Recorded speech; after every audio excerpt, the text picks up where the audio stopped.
it makes someone feel better, what about their feelings? I don't give a shit about their feelings. I'm old.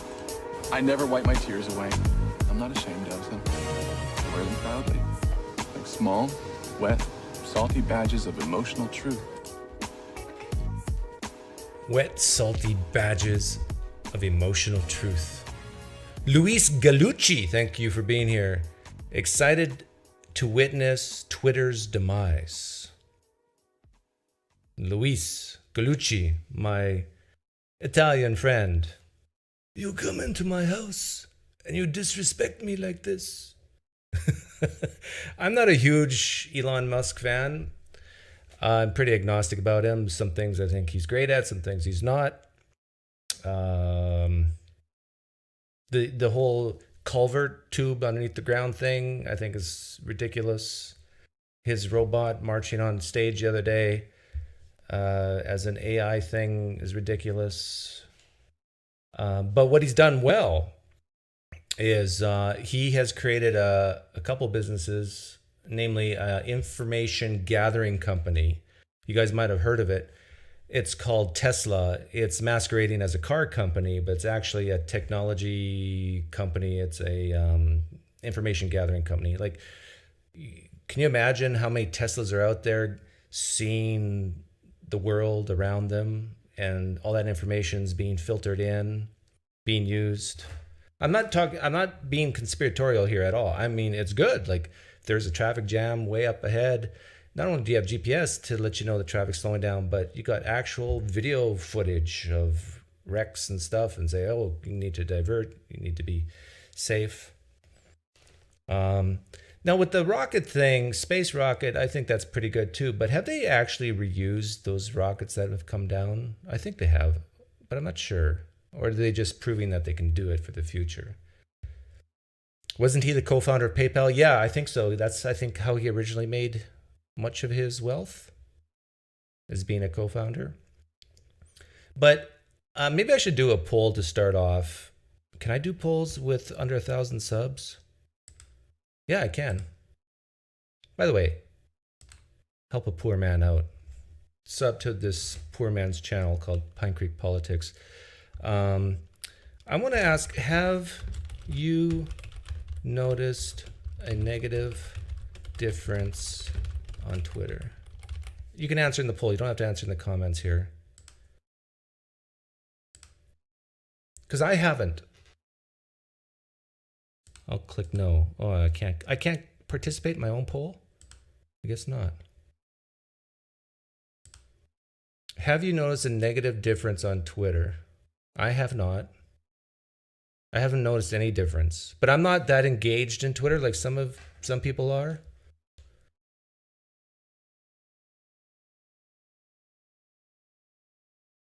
Like I have, if I was a hermit, but I still use Twitter, well, that'd be impossible.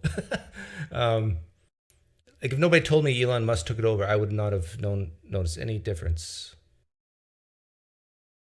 But I'm hearing other people and I'm seeing other people being upset, lashing out,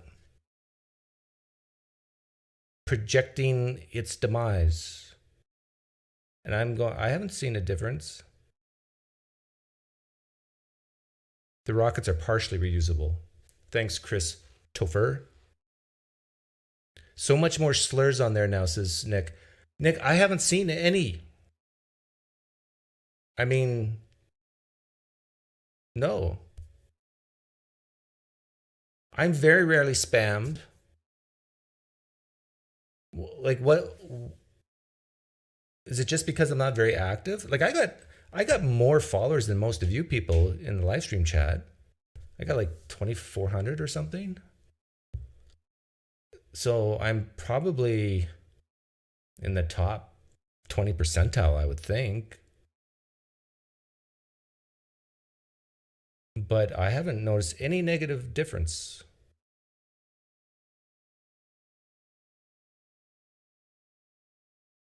If Twitter ceases to exist, how will the news media be able to write stories? Yeah, Doug needs more slurs. Slurs, yeah, don't bother me because I guess I'm a privileged white male, right?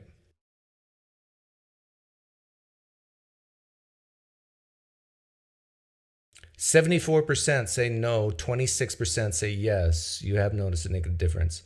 So Nick says he's noticing more slurs. What are some negative things that you've noticed? You people. You're never supposed to put you and people together, Uberscheiser. What do I mean by negative? You guys can define negative however you want, not positive. Like, has your experience on Twitter gone down? Like, oh, I don't like this. I don't like it. Now, I'm going to talk about, I'll leave the poll up here in a second, and I'm willing to have people come on and rant at me about why Twitter's going to, I don't know, go away or be broken or just be terrible. But I want to talk about that I think Twitter's potentially going to be more profitable than ever. Now, I know most of you failed at math in school, but for those of you who didn't, just stick with me here. I'll just bring up the trailing 12.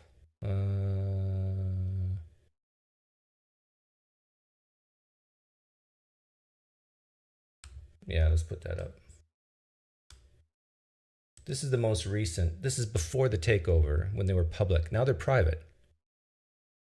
So it was sold for, what was it sold for? $46.5 billion? Is that right? Sold for $46.5 billion. And I think they took on something like $12 billion in debt. And the rest was equity financed. So 34 billion, 0.5 financed. This is just quick and dirty financial analysis here. I think Musk put up most of the equity financing, but I think he had other people. Didn't the CEO of Oracle or the former CEO of Oracle put some money in there? So let's say Elon Musk put in 30 billion of his own money. Now, the 12 billion of debt is the real issue here. Whenever you're looking at a company's solvency, it's the debt that matters, not the equity, because basically the equity holders would just get a zero return. So the question now becomes, what does it take to finance that debt? Well, then you take out your calculator and you take 12 billion times the interest rate. Now let's assume the worst case scenario and they're paying interest only. That makes the payment the highest. What interest rate would they, maybe it's public knowledge, but I'm just going to guess. I'm going to say 8% is reasonable. So 12 billion times 8% is $960 million a year in interest payments. 960 million. Now, if they don't make that, then they're in trouble, right? Now, can they make $960 million a year? Well, let's assume they're advertising zero. Let's say they make zero advertising dollars. But Elon Musk instituted that $8 a month checkmark fee. Well, how many check marks does he need? $8 a month is 80 and 16, $96 a year. So let's take $960,000 divided by 96. 960 million, I mean to say. That's 10 million. He needs 10 million people to pay him $8 a month to service the debt. Okay, what does he actually have for, I have this up here somewhere.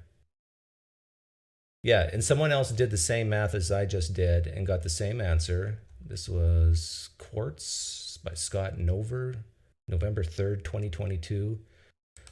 Okay, here we go. Can he get 10 million?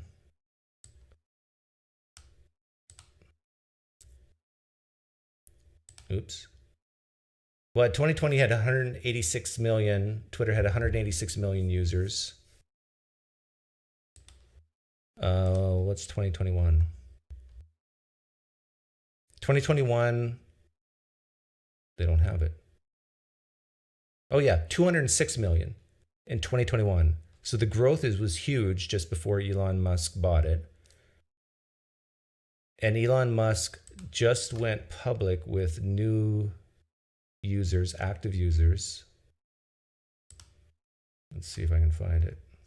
I think he's hoping to go all the way up to 1 billion, but I've worked with a lot of venture capitalist type people. They're always way off. They're usually like 50% off. Here we go. I found a tweet from Elon Musk. New user signups at an all-time high. Let's see. That's small, right? What's that number? I can't see. I don't know.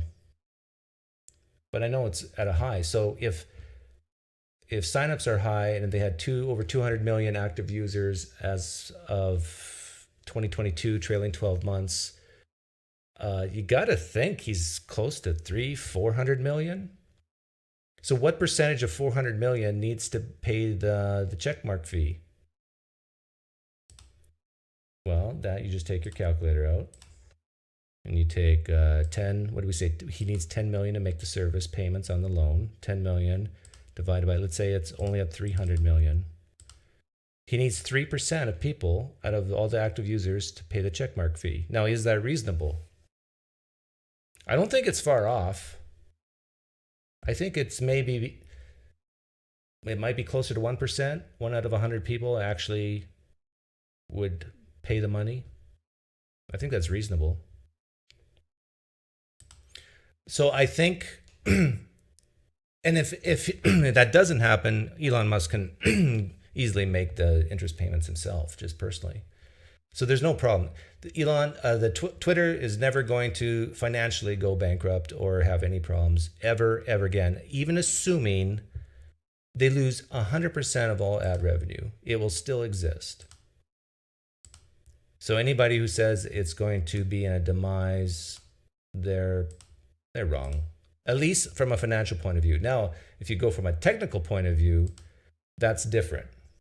Like that the programming will be broken and stop. I don't know. But let's get back to this.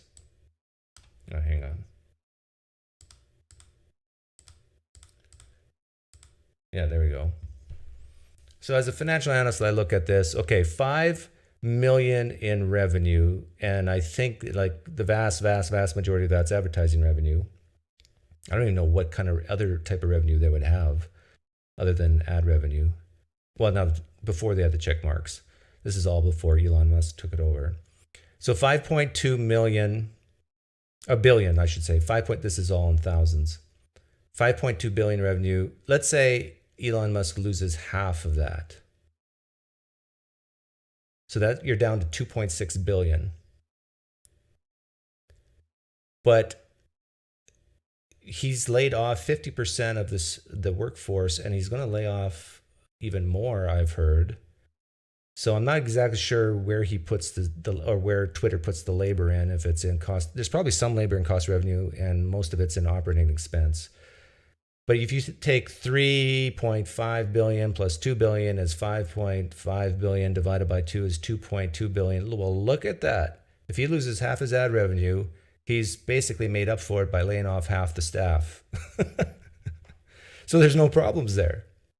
And you got to remember that this operating expense of 3.4 billion also includes depreciation and amortization.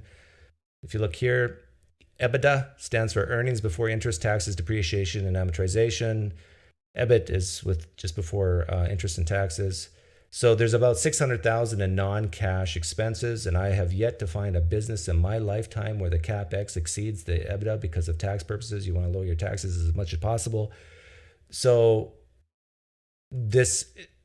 all that means that the operating expense is not really as bad as it looks. It's probably 600,000 less than this, closer to 2.8, and he laid off half his staff. So here's the bottom line. From a financial point of view, Elon Musk could lose half its ad revenue, get 3% of its active users buying those check marks, lay off half to 75% of the workforce, and he'll be making money. He'll be making money. So if you think Elon Musk is going to, or Twitter is going to fail because of this ad revenue thing, you be wrong. You be very wrong. I bet you he could lose 75% of his ad revenue and still be okay. That just shows you how replaceable or non-replaceable people are. I think there's a lot of fluff in a lot of businesses, and it takes a good recession to clean out many businesses, because then they start to cut. Say, we really don't need you. They've already lost half their ad revenue. They've lost their top 10 advertisers. Yeah, Michael Deaton, that's what I just said. That they've already lost, but it doesn't make a dent financially. Why? Because that ad revenue that they've lost is about $2.6 billion. If it's true, they're saving probably $2.6 billion in the cuts. I got the numbers right here. 3.4, 2, 5.4. Some of that's depreciation, some of that's other stuff. But he's saving at least $2 billion a year on cutting 50 to 75% of the workforce. Now, if it's true that his active users are going ballistic and going crazy and people are signing up, advertisers, my guess is, will have to come back. There's a saying, go woke, go broke. I think it's true. Now, there's also been talk that some, like Apple, I think, announced that they won't do apps on their store for Twitter. To me, I think that's a non-issue as well. It makes it a little more inconvenient for people, but if people really want to download the app, they can go straight to Twitter's website, right? Am I wrong? Is there any computer people here? Like, you don't have to go through a third party to get the app, right? Now, the question is, will Android and Apple put their operating systems, make it so that the app is not even allowed? Now, that would be dirty pool. But then there's talk that Elon Musk will make his own phone if they go that far. Federal law issues and firing that much staff will plague the company as well. Well, no, I think most of them who got fired had to sign an NDA, and my guess is part of that NDA is that they're not going to sue. And if they don't sign the NDA, they don't get a severance package.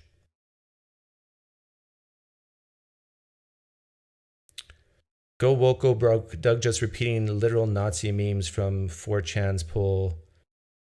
What's wrong with that?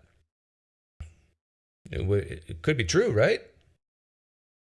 If businesses who are woke, in quotes, lose money,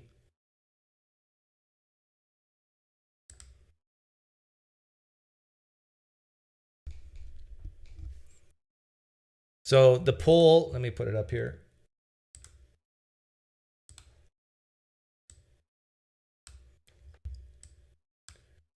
%77% no, 23% yes. If you want to come on and let me know what you've noticed differently. And Michael Deaton, just to let you know,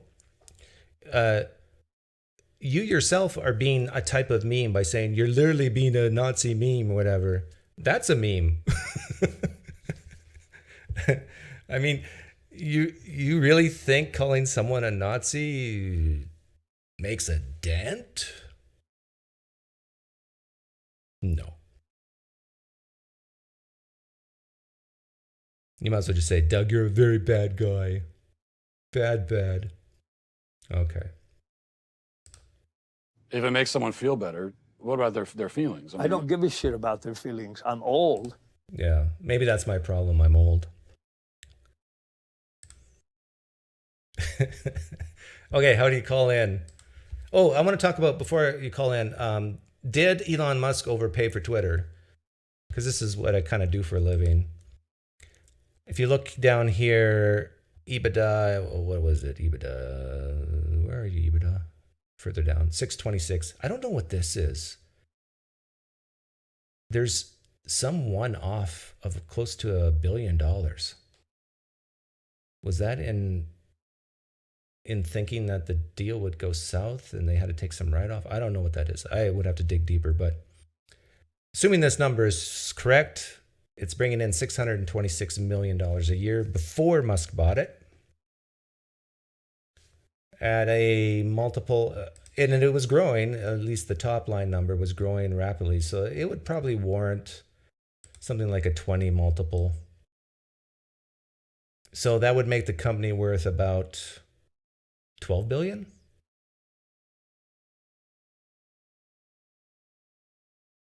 Yeah. And Elon Musk paid 46 billion? What? Now, Elon Musk, I think, found that he could make Twitter more profitable, and I'm thinking that he's probably right. So 626.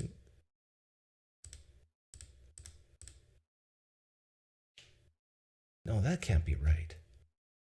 He couldn't have paid that much over. Did he? Yeah, he did. Woof. That's a hefty premium to pay for fighting for free speech. 600 million doesn't pay 1 billion in interest. You are correct, Captive Desk, and it's closer to 900 million. But if you were listening 10 minutes ago, I just calculated he needs anywhere from 1 to 3% of his active users to buy that $8 a month to pay for the interest. He did it for more reasons than money. Well, yeah, definitely, Stephanie. But he definitely paid a premium. Freer speech is the better way to put it. There's no such thing as free speech. There is no such thing as free markets. It's just freer markets and freer speech. That's another woke meme, right?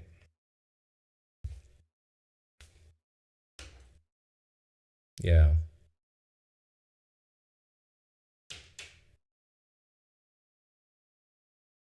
So basically, if you take the shares outstanding, does it have it on here? It's on the balance sheet. How many shares outstanding were there?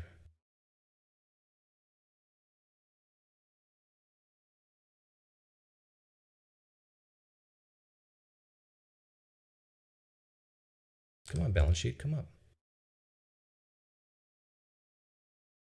Why is it thinking so hard to bring up the balance sheet? Did they remove it from Yahoo Finance? Yes, you're right, Michael. I know you're whining and complaining in the chat. But yeah, free speech does not allow yelling fire in a crowded. Total shares, 800,000 roughly. What did he pay per share? Was it 56, 66?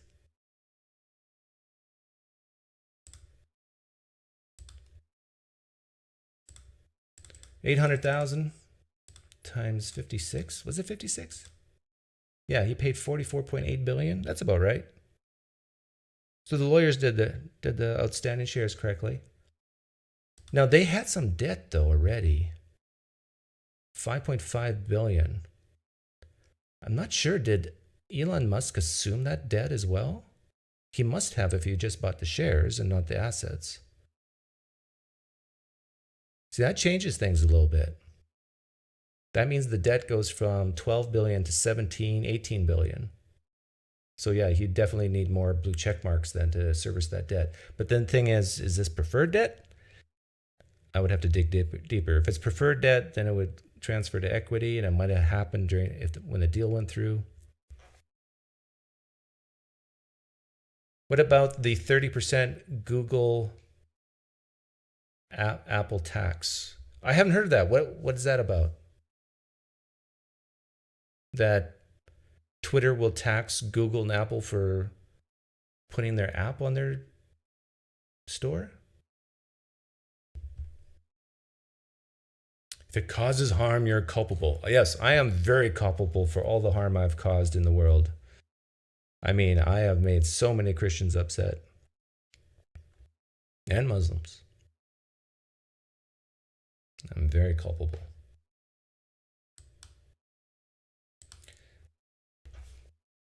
Okay, let's get the whereby up.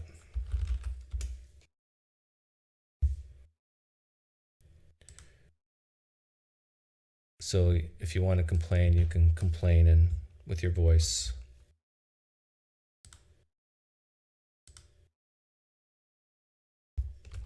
Other way around Pine Creek politics? Oh, that they're taxing, Apple and Google are going to tax Twitter? Ah. But then why can't Elon Musk just bypass that and have a Twitter webpage where you download the app directly from Twitter? Am I wrong? Like, is there any computer science people here? Like, what's to stop Twitter from doing that?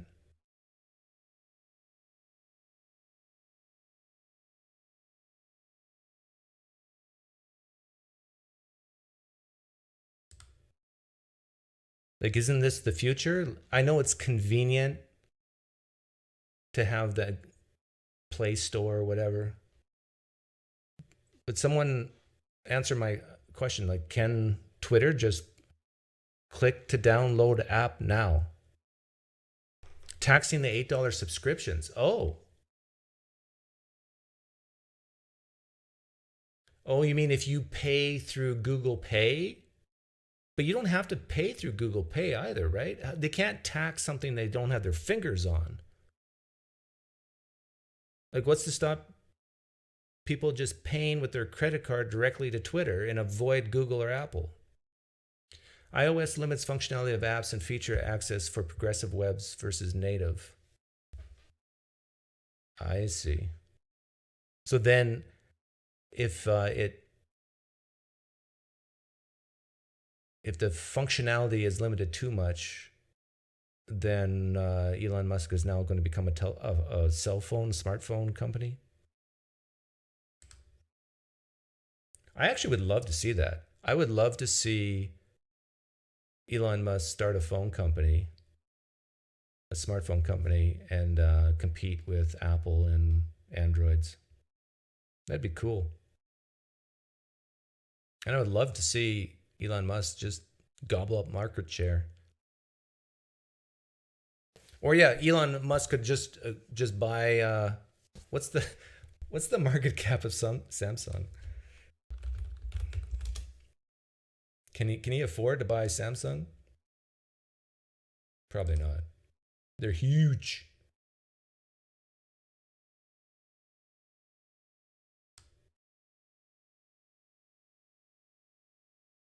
Oh yeah.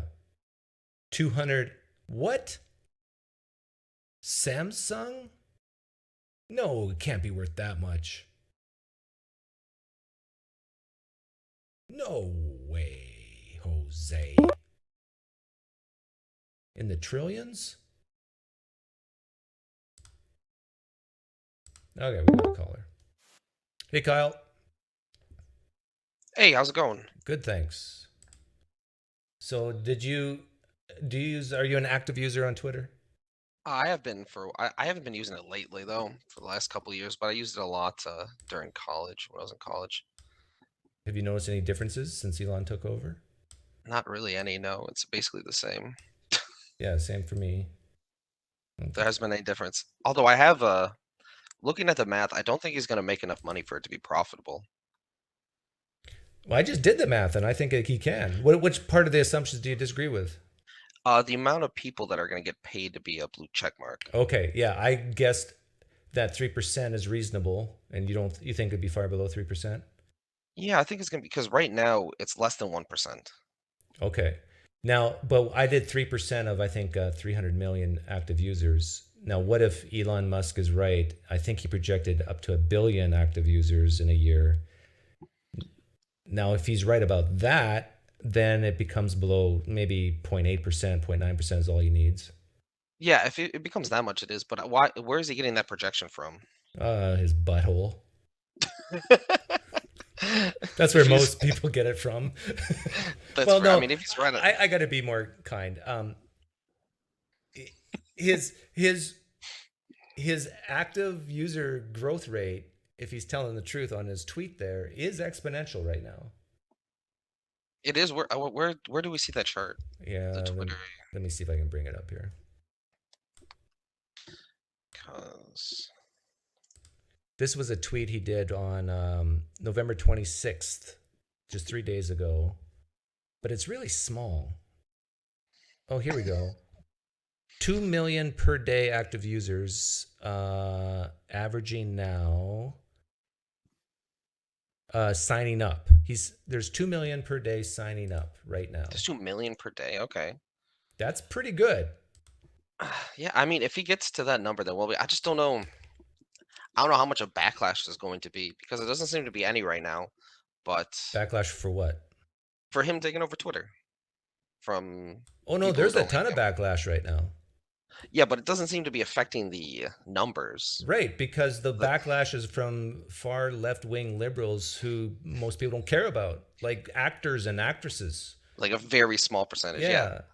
But they're a loud percentage that people listen to. No. People like you and me don't take actors and actresses seriously. Once you hit I'm not talking about 40, you, Brian. no.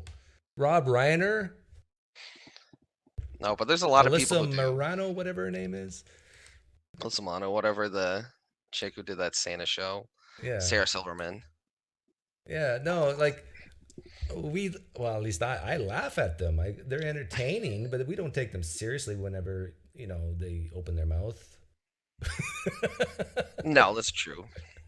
But I mean, isn't there already? So what? How many people are on Gab? Oh, That app? I have no idea. Because the only thing I would wonder out if there was another person or another But- company that took over Twitter space. But do you agree with me that there's no way Twitter is going to go bankrupt or Not anytime soon. No. no? I mean, I'm making the claim ever. Ever? What do you Be- like in like 100 years? Because Or, like, their debt to equity ratio is small enough. Like Elon Musk could. oh no, the math works yeah. out if it gets that much. Yeah. If you have zero debt, you cannot go bankrupt. Yes. Well, no, you can, but basically, you have to be a horrible manager. You have to basically, like, you can constantly cut costs and basically, the revenue, if it goes down, your costs have to go down, and it will just keep going down until all the numbers are zero. But you can't declare bankruptcy because there's no creditors out there to take your money. So Yeah. So Elon Musk, worst case scenario, just says, "Oh, I got $12 billion debt. Let me write you a check. Now I have zero debt. Now what are you going to do?" That's fair. I think he's shown that he managed companies fine and he'll make profits. That's not the issue. Another thing I'll be worried about though, isn't necessarily the amount of money that he's gonna be making, it's the credit card lenders and the people who run the banks who maybe won't allow Twitter to access their cards like they did with Alex Jones and those Okay, people. but why Like, are they they're doing? not Why do you think they would want to do that or do that? to switch over to another company to take over the spot? But why the animosity against Elon Musk? Oh, I don't understand that. I'm just saying what I think could be possible because they've already done it to many people where they won't let them use their services like PayPal. Like, for me, the animosity against Elon Musk and Twitter is because of this whole idea of you can't allow misinformation on the internet, and you can't hurt people's feelings. And to that I say, we have the arena of ideas. Like, sure, there's limits. Sure, there's, you got to draw the line somewhere.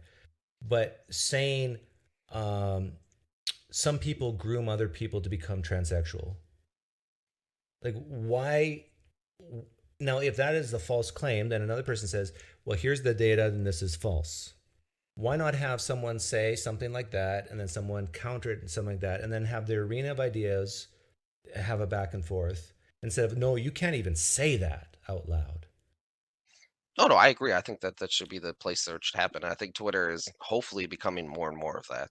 Well, yeah, I hope so too. But it boggles my mind that there's people in the world who don't want that. Well, I think the people in the world who don't want that are the people who want to maintain power, and if they control the conversation, they control the window, then they have more say in what happens. Well, That's what I would think. now you sound like a That's- conspiracy theorist, right? The Overton window, yeah. But No, I mean that's what Twitter's been doing for the last, I don't know, 10 years or so. They've been controlling the narrative to only one subsection of it, and that's been the majority gain in the rest of the world. where do you draw the line? Like I made the comment before that with free speech there is a line. Where do you personally draw that line? On free speech, Yeah. I don't think there should really be a line in terms of Really? backlash from the government. No, In I terms mean of your like opinion. if you're watching a movie with your kids and it's crowded and someone yells fire and it causes a stampede and your kids die, like that's a line crossed, right? Oh yeah, that's because it's a call to action to be like, go do Right. this, run out of the theater, tell people out So there. there can Yeah. be calls to action on Twitter that where it could cross the line. Oh, for sure. I think it should be as close to the line as possible, though. Like we should be very wary on Yeah. Like I regulating personally would speech. say that whenever you're um, calling someone to physically harm another person, physically, not emotionally. I'm okay with emotional damage, but not. And this is where a lot of people disagree with me. But yeah, physically. Um, but even then, like it's a fine line because, like, if I know some people accuse Donald Trump of doing that, like Yeah, I was gonna say, what do you think about the January 6th when he said what he talked about earlier in the morning? Do you think that should have been illegal? what part? What did he say? Which part? He's talking about people. I forgot what the exact quote was. I don't want to get it wrong Yeah, look up the exact quote. because he didn't specifically tell people to Yeah. It's like if engage in. Donald Trump told you to jump off a cliff and someone actually jumped off a cliff and died, would Donald Trump be responsible? Like at some point you have to put the responsibility on the individual. There's many Donald Trump supporters who did not, who were there that day when The majority didn't. yeah, the majority didn't go to the Capitol and cause problems. And so what level of responsibility do you give Trump? What do you give those actual individuals? That's a good question because I mean he never specifically said go riot in the Capitol, go take over, go stop the voting. So I don't think he was culpable, and I think the did they just impeach him once for that? That was the second impeachment, right? And they even found that he wasn't responsible for that. But I think the person who's claiming those things, like any political commentator, like when Bernie Sanders supporter shot up that baseball game, right? Was that like 4 years ago? I don't think Bernie Sanders should be culpable for that when he was talking negative and he Yeah. went up. Well, and a lot of people would say Trump implied it, even though he didn't directly say it. But then again, if you start using that excuse, that it was That's a bad excuse. is a pretty strong implication of what Trump did, even though he didn't say, okay, well, guys, I want you to go down the Capitol. I want you to break through those windows. I want you to start hitting any policemen who push back. Like, if he would have said that, yeah, but he didn't. But even if you say he implied it, then you got to look carefully to your own party and look at all the different implications that other people from your party have said. And this is whataboutism, but good whataboutism. It's like, are you consistent in your beliefs here? Oh yeah, well the thing is it's a hard topic to come from because there's really the main issue is what do you want from your society? Do you want to favor like in China they favor security and safety from a speech aspect, Yeah. or do you want to have what it's theoretically should be in America, although I don't think it's the case, where you can have the gauntlet of ideas where everyone could say anything, even horrible stuff, Yeah. to try to filter out, to try to figure out what's the best. Yeah, I definitely lean towards the American system of freer speech rather than the Chinese system of shut up, don't dissent. Now there is somewhat free speech in China. I don't want to make them look too bad, Oh yeah, no, but it's not. It's not 100% controlled, but it's much closer than America is. like I saw a tweet from I think Rob Reiner. I mentioned his name earlier, and he said something about some guy being a Holocaust denier, and someone eating supper with him. I'm going, why is that bad? Why is it bad to sup, to eat food with a Holocaust denier? Exactly. This is a perfect opportunity to ask him, well, why do you believe the Holocaust never happened? But what about all those people who, well, most of them are dead now, but like there's still, in the past decade, you've got people's own personal testimonies of, I mean, are they just all lying? We can Yeah, do the trilemma argument. Are they lying, mistaken, or are they telling the truth? You know? yeah. It's like what's that guy's name? Daryl Davis, who convinced over a couple dozen ex KKK members to not be a part of the KKK anymore by just like having dinner with them and talking to them about music. Yeah, It's like just things like that where the more ideas you hear, the less radicalized on both ends people become. I don't get how some people say no, we need to ostracize certain people in society just for believing certain things. Um, eh, I would love to talk to KKK members, Holocaust deniers, conspiracy theorists, you name it. They're welcome as long as they're like not threatening me physically. And I don't get people who say no. You gotta take duct tape and cover their mouth. Like, I I mean, I'll try to argue for them. I think what they're saying is that we've gone through the gauntlet of ideas for hundreds of years since Plato and Aristotle, and we figured out some ideas are just terrible and shouldn't be allowed, and that why would we allow them and keep on having this debate at it for infinity on things we've already discussed? well, yeah. I would say that there's definitely a time and place for certain things, like flat earthers, for example, should not. I lean towards if they're in what do you call it? Like some type of physics conference with PhDs. Should they be given a table there? Like Maybe, 4 PhDs in their flat earth. yeah, like maybe not. But we're talking about Twitter. We're talking about just social media. We're talking about just people talking. It's sort of like Twitter's like the water cooler of the digital world. No, like sure, welcome them into the arena of ideas. I mean, anyone can write a paper and get it published theoretically, but you have to go through a process of trial and error, going through seeing the right what it like people going through your ideas, double checking everything. So anyone could say anything. Like people can publish papers in any science journal, but doesn't mean they're going to get accepted. Okay. So to sum up, you agree with me that Twitter's not going to go bankrupt. I I think it might. I don't think it's going to get enough users, but I would disagree. Well, you want to make a friendly wager? Sure. I we want to bet a dollar. Oh, come on. Got to put more up than that. Sorry. What are you comfortable with? And we need to have a specific time frame. All right, let's look at that. So we're talking about him just making making a profit, any profit.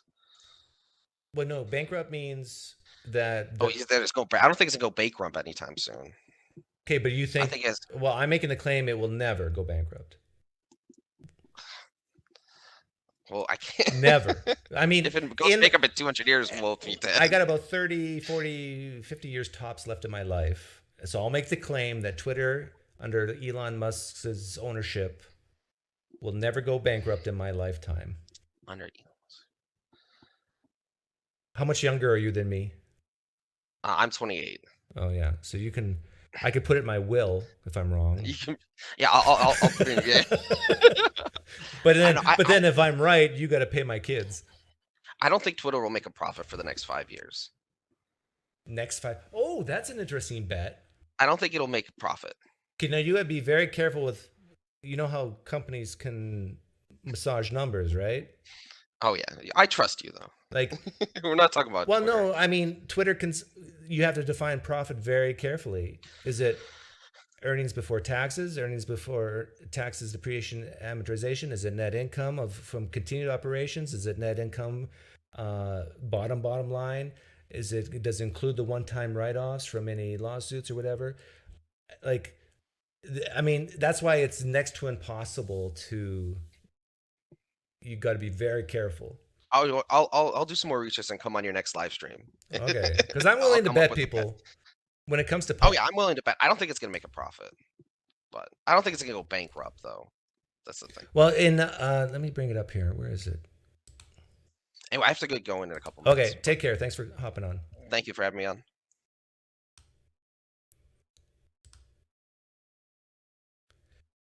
Like free cash flow, Twitter made 625 million before Elon bought it. And like I said, if you came late, the amount of ad revenue they've lost, they've, I think, compensated 100% on the firings, layoffs, whatever. So if what I said is true and all else equal, which it isn't because they're getting more active users per day, hitting records if Elon's telling the truth, they should make at least the same amount as they did last year. Now, they on the books it says negative 111,000 net income, but free cash flow would be higher than that. And in the finance world, net income means almost nothing. It's free cash flow.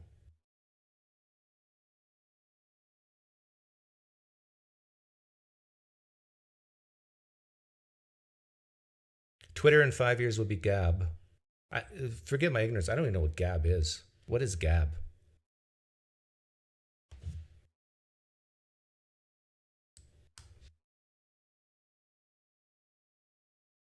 Musk is paying a lot of interest on bank loans. Nathan, you probably came late and missed it.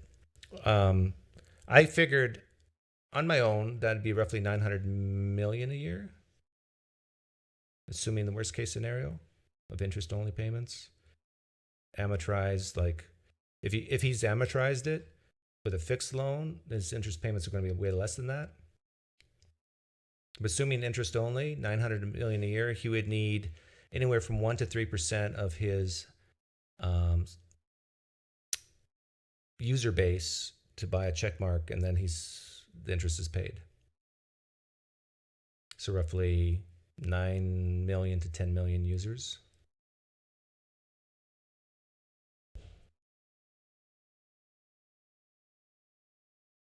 And if, like I said, if he doesn't get that, Elon Musk can just write a check and make the debt go away. So there is absolutely no issue with the debt. The reason why I think Elon Musk took out debt in the first place is to leverage what he thought is going to be a profitable company. And when you leverage it, you get a higher return on your investment. Thunderfoot calls Elon vaporware salesman. Well, if you came late, I kind of agree with Thunderfoot on some things, but there's no question Elon Musk was successful with SpaceX and with his data collection company called Tesla, disguised as a car company.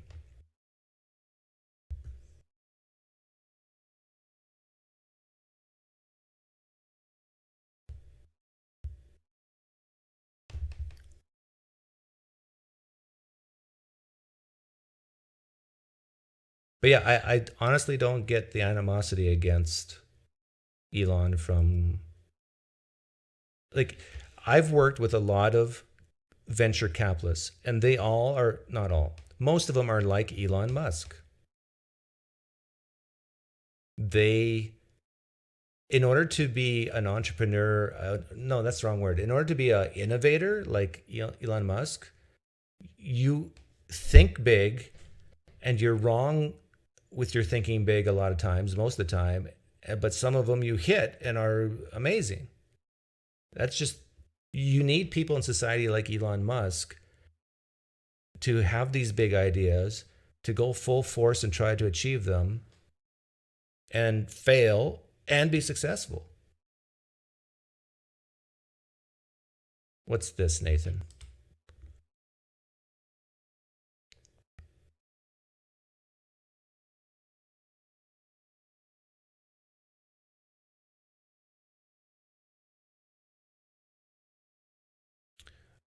Oh, something about code? You think it's going to fail because of the code? Yeah, that I have no idea about, but so far, is my poll, no, my poll's gone, but my poll from the 66 people watching, or 50, whatever it was at the time, I haven't noticed any difference in Twitter since Elon's taken over. Now, you, Nathan, said you had some issues, right? What exactly were they?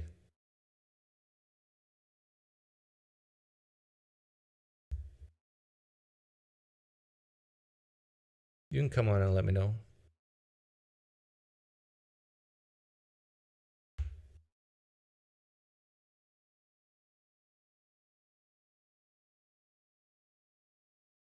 But yeah, I'm willing to make bets. It's not going to go bankrupt. I might even bet that it's going to be profitable in year one, even with losing 50% ad revenue.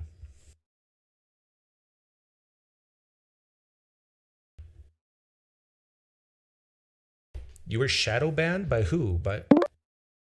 Oh, he's coming in. You were shadow banned?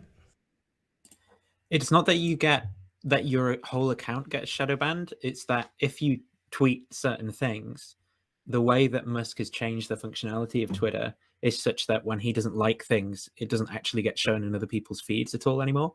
So he's actually censoring in just the way he claimed he wasn't. He was buying Twitter to save it from. Can you give an example of that? Yeah, but I need to go back into my Twitter to do that. So, and I just deactivated it yesterday. And how do you know he did it and not the people watching? Oh, not him. I don't know that it's him personally that did it, but this is the new policy that he has said he's enforcing on Twitter. So he said something to the effect of, it's freedom of speech in that you can tweet it, but that doesn't mean that I'm going to promote it to anyone if I don't like it. But like, give me an example, like do a screen share of a tweet that you think was blocked, and I'll see if I can see it.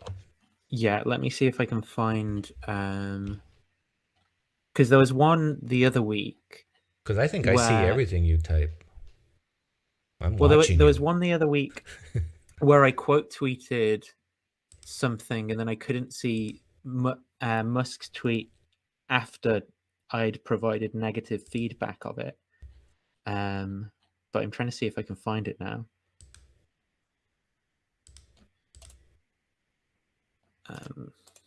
Let me see. But the technical that thread I sent as well, that's a really good summary on basically the scale that Twitter's at, all of the various problems that they'll face having fired people in the way that they have. So from like hardware issues and people who know specific things about that and the way that that stuff works at scale, through to even like legal issues as well in different countries and things. But so far that hasn't happened. So far it hasn't happened. That's right. And I'm willing to bet, even though I know nothing about the coding, I'm willing to bet it won't. I'm not sure because of the scale.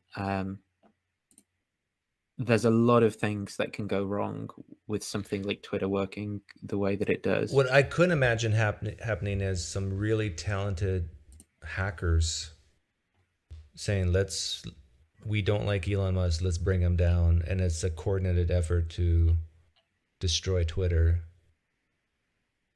Yeah, I guess maybe something like that could happen. I mean, something weird that Elon's done as well is there's this sort of meme hacker guy called George Hotz, and he's hired him to like work for him, and it's super bizarre as well because it's not clear like what that guy can do and why it's so good. It's like just really like bizarre decision in my opinion. But while you look for your tweet while I read the live stream chat.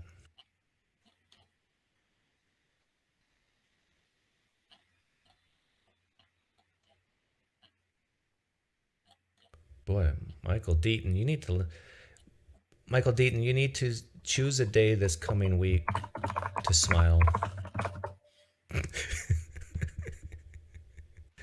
It's like the whole world's coming down. So I can quickly show you the tweet where Musk is talking about it. Another thing I don't know if you've mentioned is Apple as a private company making the decision to take Twitter off of the App Store. Yeah, they can. They can do that.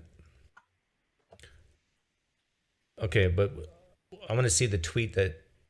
Oh yeah, I know. I'm going to look for that in a second, but this Okay. is just to point to the policy being not freedom of reach. So negative/hate tweets will be max deboosted and demonetized. You won't be able to find certain tweets unless you specifically seek them out.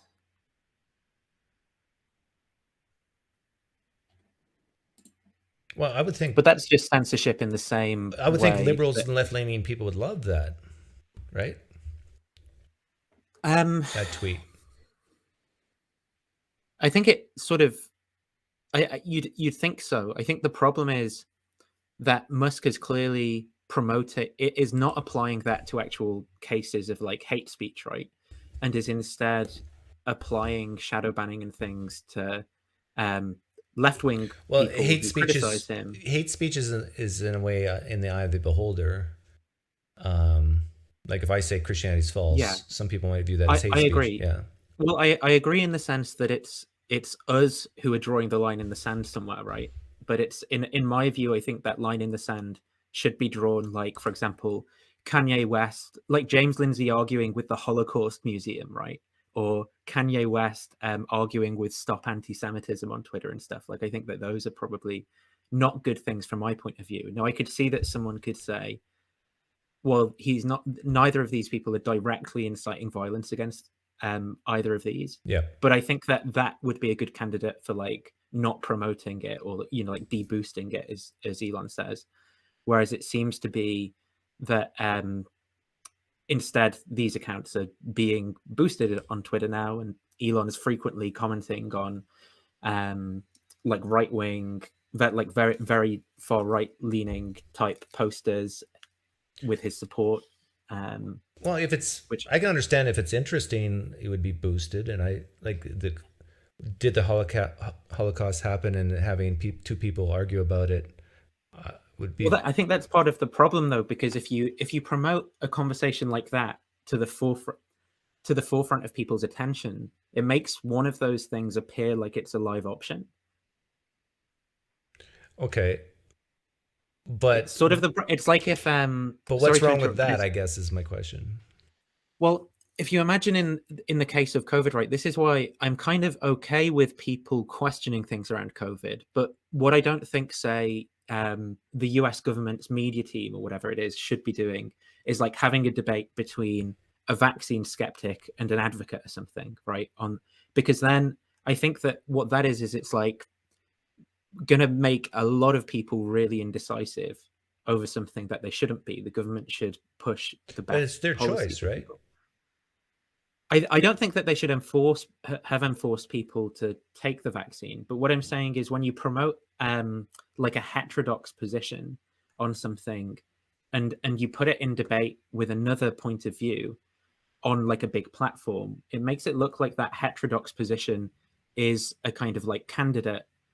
But it is a candidate. That it's as legitimate as the other one. I think that for a lot of people, it makes it seem like that. Well, so a lot of people will operate on the basis of. I do think it's a legitimate thing to not take the vaccine.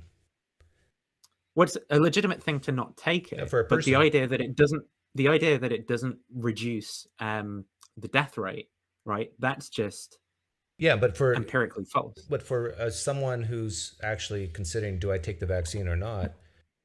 Even if they're a high risk person who's 85 years old with preconditions or whatever, if they choose to not take the vaccine and put their risk of dying higher, that's their choice. Yeah, I'm not making a claim about that. They certainly can make the choice. But what I don't think that the government should be doing in that case is equally supporting both points of view through the media. And I don't think that... Well, we're not talking about the government. We're talking about Twitter right now, right? Yeah, we can. I'm using the government to illustrate like a general point where I don't think that people who responsibly run media platforms shouldn't be as concerned with just having the debate, right? because I think this just having the debate isn't actually as important in certain cases as communicating Well, the correct information. Yeah, to people. I think fundamentally, I think I disagree with you, and I don't think we'll ever, because it's just a difference of opinion.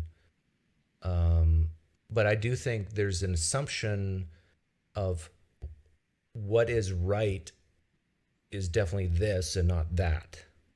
Now, in some cases, it's clear, like Earth being flat, but in other cases, it's not clear, right? Well, the consensus of virologists and epidemiologists in the case of COVID, right, is Well, I'm not even talking about COVID certainly necessarily. one. I'm just saying in general.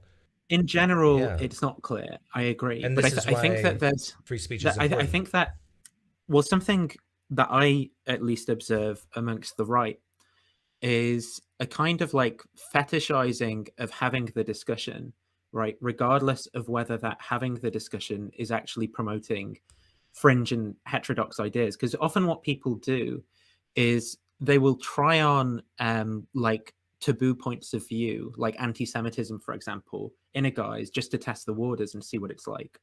And I think that then if you're like, oh, okay, Kanye West, like let's talk about anti-Semitism, like kind of like Lex Friedman did, right? And you don't provide an adequate amount of pushback, but instead you let them publicly air all these things, and people aren't just like, that's just an insane, stupid. Well, thing Nathan, to let me say. tell you, I've been to Hollywood. Do you know what do you know what I'm going to say? I know what you're gonna say. I think there's a room for making jokes and stuff, but I think outright. So I want to distinguish between cases of like making jokes, right, that are about Jews and things. Like I'm sort of fine with that to a degree.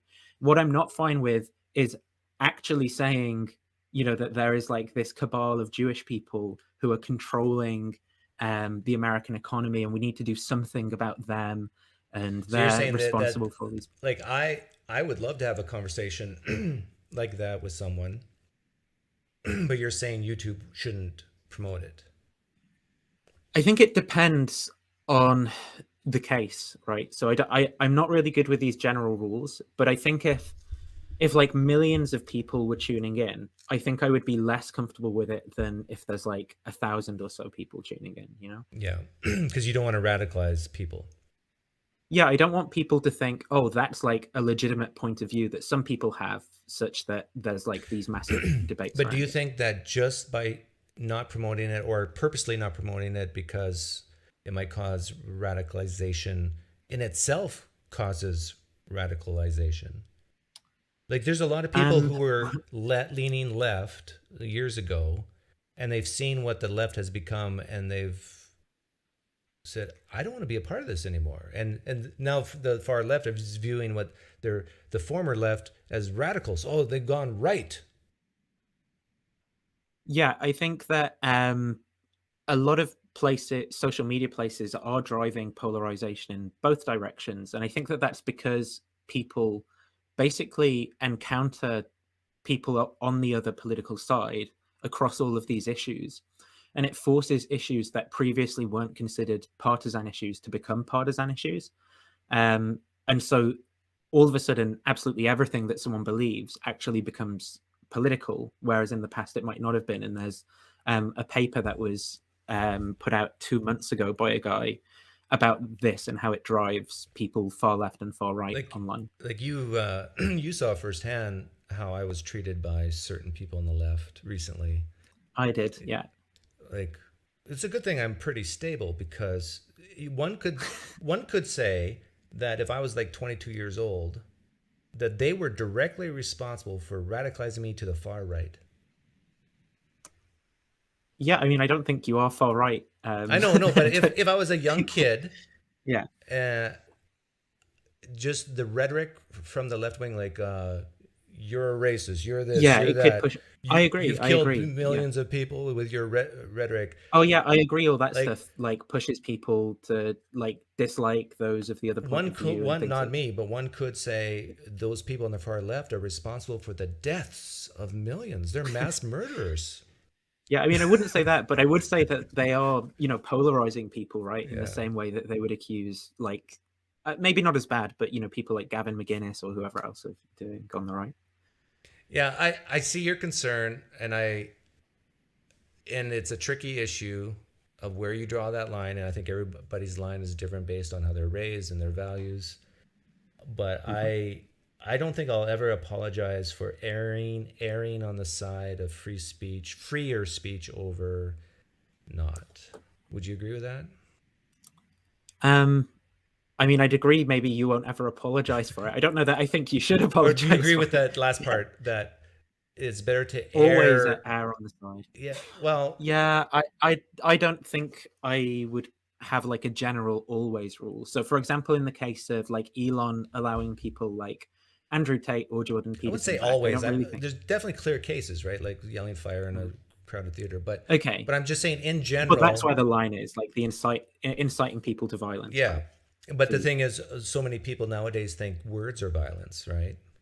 You're a CRT. Well, proponent. I think they can be violence. I mean, I don't Only if think they it's the same directly as lead being to physical, right? No, I think that they direct. I mean, unless so, I think that this might be an implication of philosophy, right? So because like words and emotions and things are physical, like they take place in space and time. Yeah. They impact people's eardrums and so. So it's not the actual word hitting your eardrum that causes you pain, but it's what that thing means and the way that it gets interpreted and stuff. And it does, you know, it can in a lot of cases hurt just as much. Like if you are racist in a particular kind of way, right? To someone.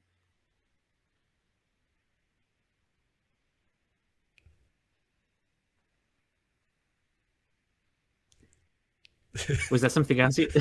Well, I'm just saying. I think it can hurt just as much if you're racist to someone as some physical acts of violence. It's just that it's maybe not the same type of pain. Or the problem with that though is that it is a situation where you have two people that can hear the exact same thing, one be offended, one not.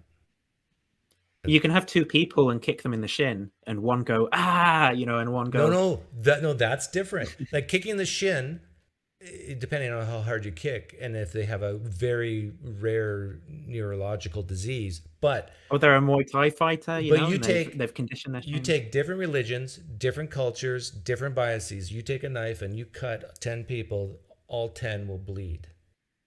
Oh yeah, I think we can agree. Saying words, there might be some. You will not. There are some people though. There are some people who might be able to get cut and bleed and just be like, yeah, whatever, right? Okay, it's not a very large number of them. It's like have some weird right, but they all bleed, right? and that objective but observers can the all criteria. see and verify that they're all bleeding. But the bleeding isn't the criteria though, unless you think that people should be sent to prison for like, say if they self-harm, if they like cut themselves, because the release of blood is the bad thing. But the point I'm making is that with emotion, it's self-reporting that you take their word that they're hurting, whereas with bleeding, you don't have to take their word. I understand what you're saying. It's easier to verify it. It's harder to cheat. Right. And I agree that that's right. I still think that a better society is one where we take people's feelings seriously to avoid hurting them. Children I think for sure. But I don't. But I agree that there's as much risk. I think that there's more risk. I think that when you're raising children, you definitely have to take their feelings in consideration. But as they grow older, a good parent, in my opinion, will help them go out into the real world, hear things that are against them, and be okay with it. And I think this is the problem. Part of the problem with society today is parents haven't done that. That they say, no, we give you a participation medal because losing at a race hurts. No, that's the lesson. You ought to hurt as a child losing in a race. So when you get into the real world, you can take rejection, you can take failure. Yeah, I do agree with you. And like, you'll know better than me, right? Having raised kids and I've not, but I agree with you that those are important lessons to learn. A lot of that, I do think, though, is because we live in a fallen world. because we live in because the world's imperfect, we have to, learn some of these lessons that maybe if your kid has 2 job offers and one of them is with a boss who's gonna call them like fat and stupid every day, regardless of whether they're fat or stupid or not. And the second one is with employees who are going to, like suggest to them constructive ways that they can get better, not be rude and stuff. I think that there's one of those that you would choose, and you wouldn't say, the other one's better because you. And I agree with you. I wouldn't want my child working for a guy who, said derogatory things every day. And so we're agreed there. But the issue is that when we're starting to talk about issues, either political or religious, that make people feel uncomfortable, to me, that's in a different category as you're fat, you're stupid. It's like, hey, Christianity is false. I believe Christianity is false. No, don't. That hurts me. I mean, don't say that. YouTube, don't promote Doug because he's hurting Christians. I do understand what you're saying. I think I don't know that there has to be like a rule that it's you either accept all of them or all cases, right, or you reject all such cases. I think that we can have like a flexible boundary that we set around some things. So it's like, okay, like making fun of someone for having a deep voice or something, that's fine, but doing it because they're black, well, that's not fine. Or maybe even like making fun of someone because they're black is actually fine in certain sort of cases and ways. It's heavily context. People often say how pasty white I am, and you too, like. But it's so context dependent is the point that I'm raising, and there isn't like a general rule, I think, that can just be applied to all cases. Because I think if someone's family has experienced a lot of racism, then maybe they're not the best candidate for those sort of jokes, right? But if they've gone to the same like middle class school as you and they're black and you sort of know them quite well, and you make like a joke that could be quite funny in some context. So it all depends on all of that stuff. And I don't think it's very context dependent. Yeah. But the goal ought to be, and this is my ought, to not ask the world to become. I'll say it this way, and then I'll caveat.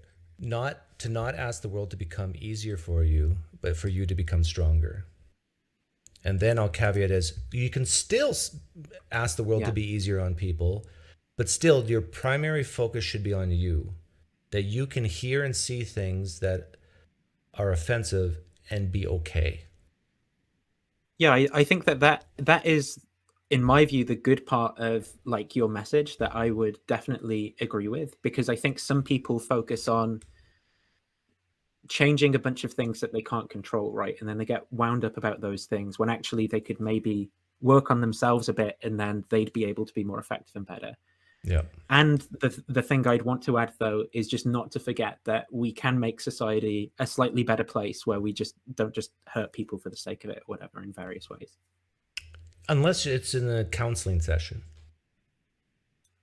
What, hurting people for the sake of it? Well, it wouldn't be for the sake of it. Well, yeah, it wouldn't be the sake of it, but it is to help people become numb to it. Like if someone is fat and a slob, and it hurts when the people say you're a fat slob, like to be able to sit with a therapist and the therapist said, I'm going to say you're a fat slob 100 times in a row, and I want you to practice to be dead inside. I know what you're saying. I do think that there's like research into the psychology of what helps people to overcome obesity, for example, right? And in a lot of cases, it's actually positive praise rather than negative praise. And the same in teaching people like performance-based tasks as well. People respond far better to positive praise than to negative praise. Or people respond to making bets like we did. Like I was, 30, 40 pounds overweight. We made a bet that incentivized me to lose weight. I agree. I'm not saying you can't have like other incentives, but in general, this is something that, what are they called? Daniel Kahneman, the psychologist who won the Nobel Prize for economics. It's one of the things that he looked into, that people generally believe that providing negative feedback is the thing that causes more like positive effects in the world, but it's because of this effect of regression to the mean, where people generally have like an average, right, that they kind of perform at or do something at. And if you encounter them at a particularly low point, you provide them negative feedback, and then you see them kind of return to the mean, and you go, oh, my negative feedback actually improved the result. And when you look at on like a long-term statistical scale, it's actually not the case, and the positive feedback pushes people up even more. But people come to believe that the negative feedback has like a really good effect in pushing people up, when it's actually just them returning, like deviating from the mean. And and whether positive or negative and when to use it, like shame or praise, is context dependent. Like Yeah, with my right. own kids, I know, okay, my daughter's had enough. Like she needs a hug. She doesn't need any Right. words, right? Yeah. So I think overall, we're not like too far apart. I think there's just, maybe it's because I don't know. Maybe I'm a bit younger, so a bit more optimistic that we can make the world a better place and stuff. Maybe you're just like, oh, screw it. These people are crazy. They don't know what they're talking about. No point in trying or something. I don't know. Well, part of me thinks that if we have freer speech, it will become a better place. And then now you want a montage of like nigga, like all these tweets that people have put out since, like, Elon's back, nigga, like. I haven't seen none of those. Have you? Yeah, people have made some quite funny threads and things of them. But maybe it's see if I because I'm not that active. Yeah, there are some fairly funny ones that people have put together. Like people have put together a lot of funny threads of Elon sort of like contradicting his principles that he claims to have around free speech and stuff as well. So, for example, like talking about Apple hating America because they don't want to like platform Twitter, even though that would be them exercising their right as like a private company and stuff. And, like, I know before Elon Musk took over, like, you couldn't. Well, I think some people said you couldn't even really use the word groomer. Like, well, that's because it got used by particular like people I would definitely consider quite far right as a weapon. But like they were just using it to slander and libel people.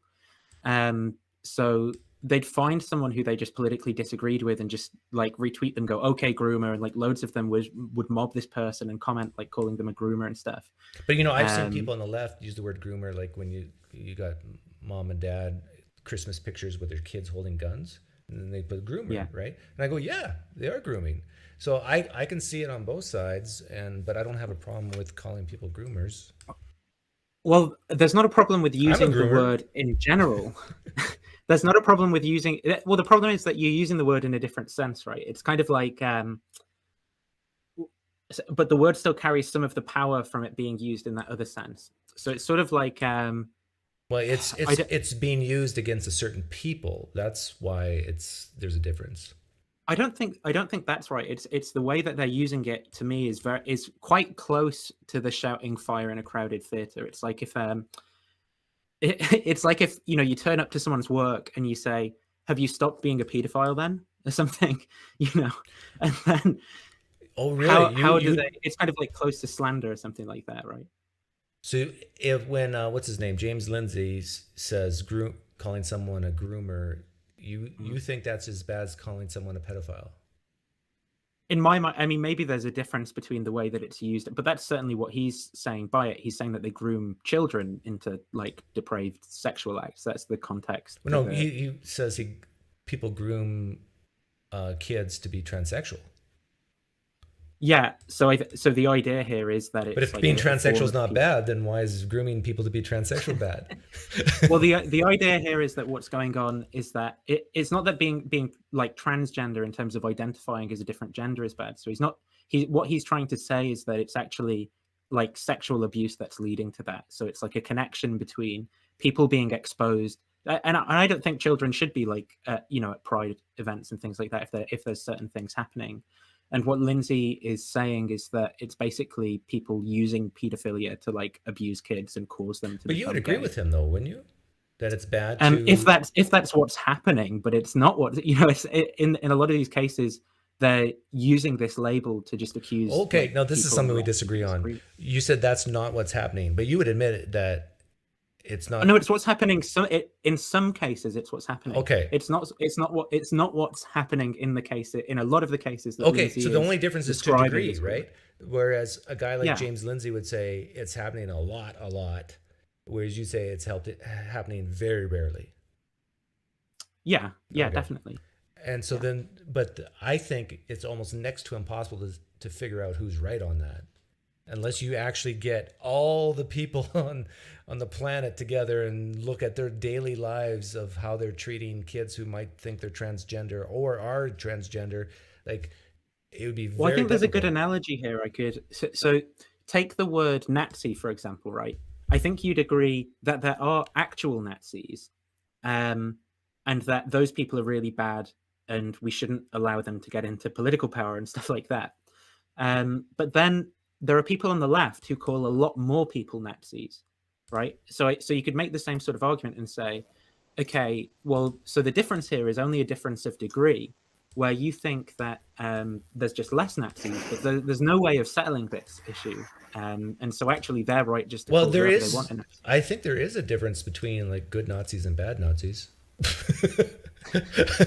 Like you can. Well, I think there's a difference between good groomers and bad groomers. Why am I having so many troubles here? Hi, Mark. Hey, How are hey, you?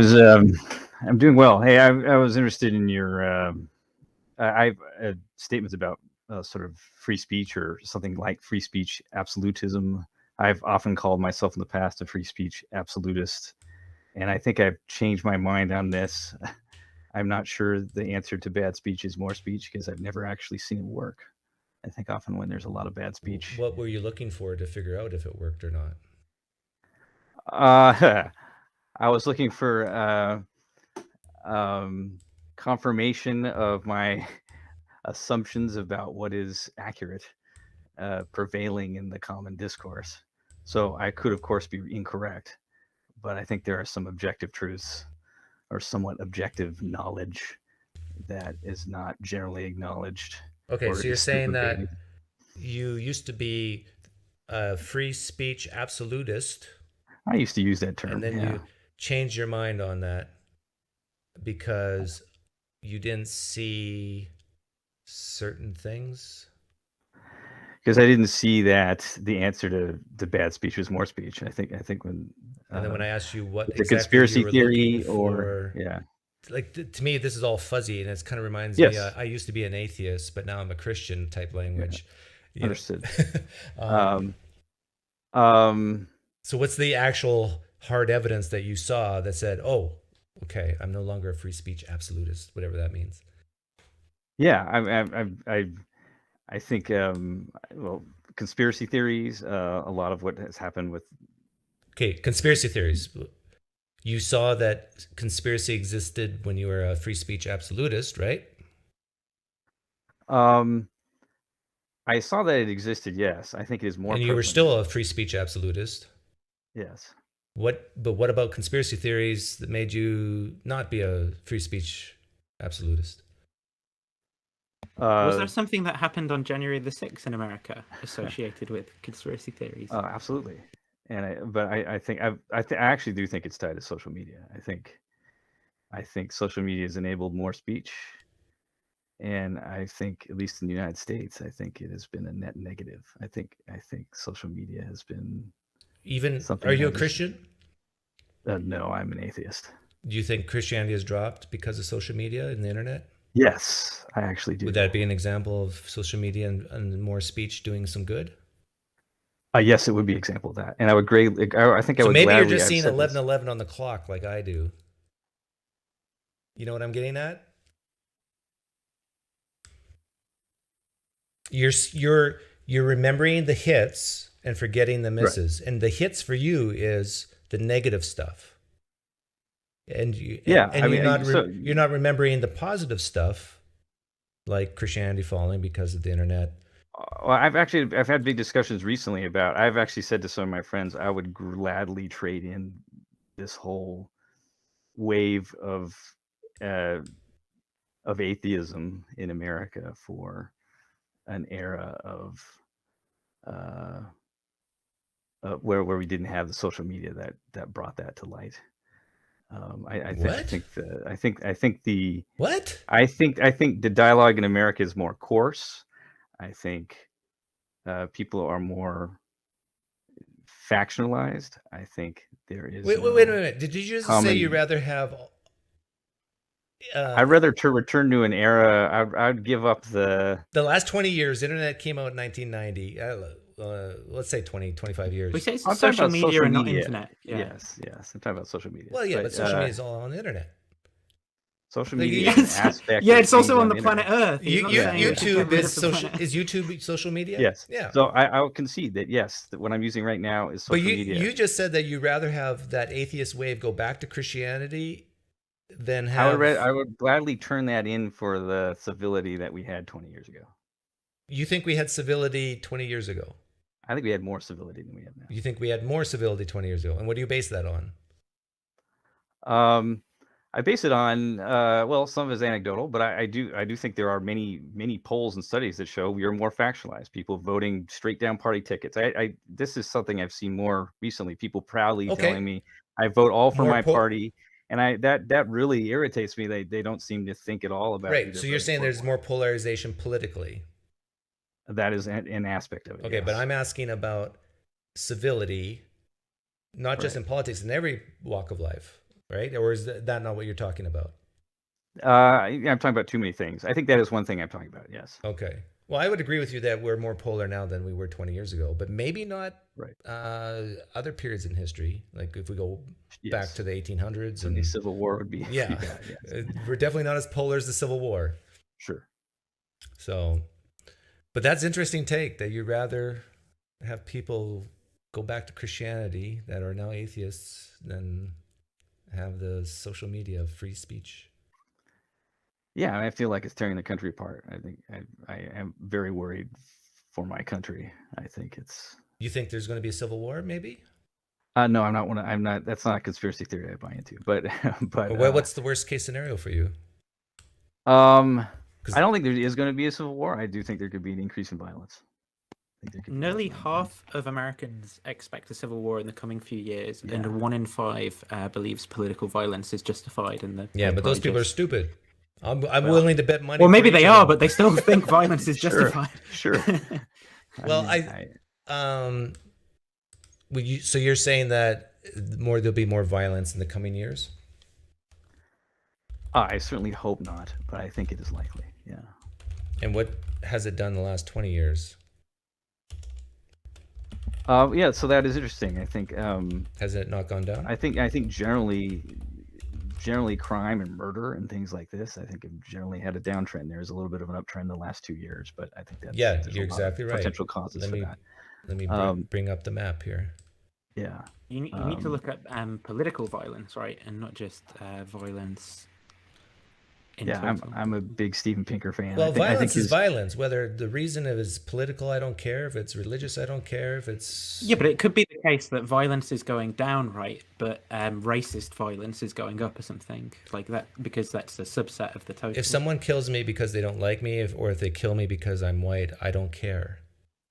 The reason why they Well, kill no, me. but the discussion, the discussion Yeah, I guess is you might about care. whether- You might care if the government dissolves or some fundamental aspect of Okay, something but that you treasure, I'm like going- democracy or something. Mark, I'm going back to your claim that you, like in the last 20 years, you would have traded the atheist wave for the internet social media thing, Right. and your And would this fear. graph be different? It probably wouldn't, right? So atheism does definitely cause the line down. I'm not talking and because I'm political not. violence I'm not is- even making any claims of causation Well, here. what are you showing then? What I'm is showing this, in the like last. science on I'm the showing a y-axis? fact that the last 20 years, even with the little uptick in the last couple years, it's still way, way, way below where it was when social media first came out. Yes, I agree. I agree with that statement. So then, what do you base this violence thing on? Yeah, I'm basing it on just a general lack of civility, a lack of agreement on facts, more basic questioning of fundamentals of government and society. And is that anecdotal? I mean, some of it undoubtedly is, but Yeah. I actually do think people are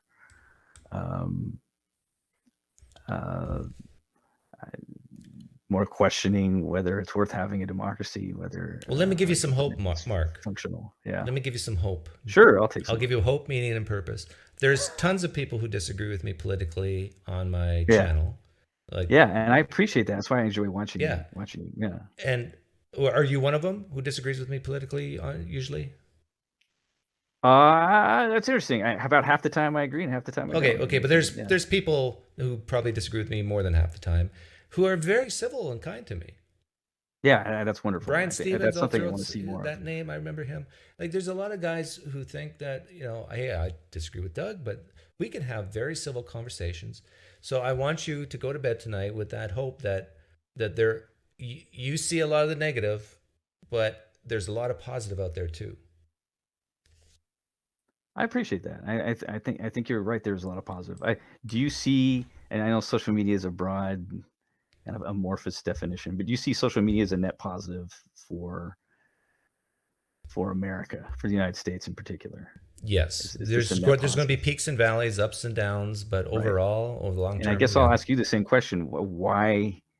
How? On what basis can you judge that? How do you know it's a net positive? How do I know it's a net positive? Because if people don't talk, how do we figure out what truth is? So this is interesting. Science. Do you Yes, think science. Yes. But science requires talking. But are people talking? I guess Not this in is the one debate interesting- sense, not in the scholastic. No. When you give a dissertation, that is a debate, basically. Like, you got to defend. You're an apologist. The obtaining of a PhD, but the actual, like, the epistemic system, right, created by the sciences, the one of, like, peer review and empirical testing and things, that is the right. But the mechanism scientific that makes method science starts with successful. step one, which is create. Hypothesize. Well, it depends what you mean. A hypothesis is an idea that you cannot. It's not verify, just that, I mean, confirm. it's quite. Well, you can confirm it. That's the point. That you can confirm it. Before you run the experiments, before you run the tests, you have to make an hypothesis. I think that if I do X, Y will happen. I could be right. I could be wrong. This is what the public social media discourse is. I think. Well, X. it's not quite that.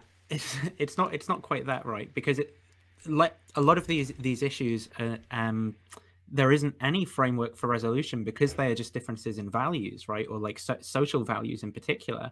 And so essentially what you get through the partisan sorting effect is that people polarize more and more on these issues of values across more and more topics until the difference is so radical that people think violence is okay against the other group. Well, like, for example, just today, I still get Christians coming on my channel, and I made that video about there's no eyewitnesses in the New Testament. And a Christian will say, well, that's flatly wrong. You were wrong, Doug.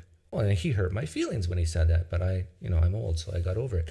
But then I said, well, can you provide for me chapter and verse of someone who identifies themselves and claims they saw the body resurrected Jesus? And within one or two comments after, he goes, no, I can't. I just think your criteria is stupid. Fine. My criteria is stupid, but I was right in what I said. Yes? And just to have people struggle with each other and go back and forth like that is how we make progress. So you think philosophers make progress? Well, no, they're stupid. That's what they're doing, right? I'm kidding. Issues like. No, but this is a matter of fact, like whether a text says something or not. Now, if if philosophers are talking about what is the nature of reality, is idealism true, or is the physical world real? Like, yeah, right. These are things I think are unfalsifiable. But I agree. Yeah. But the political questions are often like that. Yes. Like, whether we ought to reduce harm and things like that. Like, or what's the best way? Like I think they can be verified in certain situations. The best way can be, because that can be a hypothesis that you can actually like test, right, in terms of policy and stuff. But the kind of value differences, rather than what's the best way, like those are the things that you can't resolve. Yeah, and in some countries, freer speech might be more harmful than in other countries, right? And so a lot of it's dependent on the context, what country you're in, what state of poverty or economic state they're in. Like if every single American had $1 million cash in the bank, never had to worry about eating, never had to worry about anything. Oh. Yeah, I mean, housing, whatever. If they were content in life, and someone said, "Oh, you're fat and lazy," or you're... This is what the left wants, Doug. This is what... Yeah, I know. I understand. But the question is, how do you get there? Right? And so I think a lot of people on the left would say, well, the way you get there is government sends out checks, And the right says, no, because that in the long run will hurt the economy, especially if other countries are not doing it. And so we need that competitive edge. We need competition. We need people to lose in order for them to get stronger to win. Anyhow, I'm glad I could give you some hope, Mark. Thank you. I agree with you that social, I think dialogue with people is an answer to greater cohesion, happiness, and understanding. I think a forum like this, where at least you're not, I guess the anonymity of a lot of social media, I think is a problem. Less text, more face to face.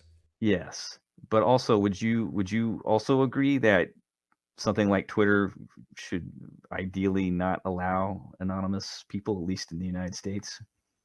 To what? Force you to admit who you are, not be able to be on Twitter and just say something anonymously in an account that we don't know who you are. Oh, do I think? Well, that you're describing. Yeah, I think that's fine.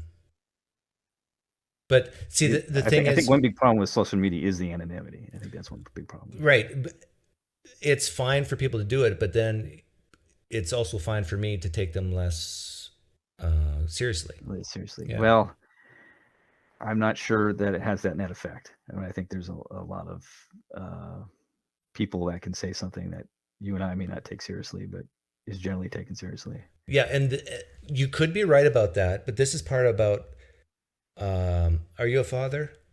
Yes. Yeah. This is how we train our children to be stronger, is if a complete stranger says something negative about you, you ought not take that seriously.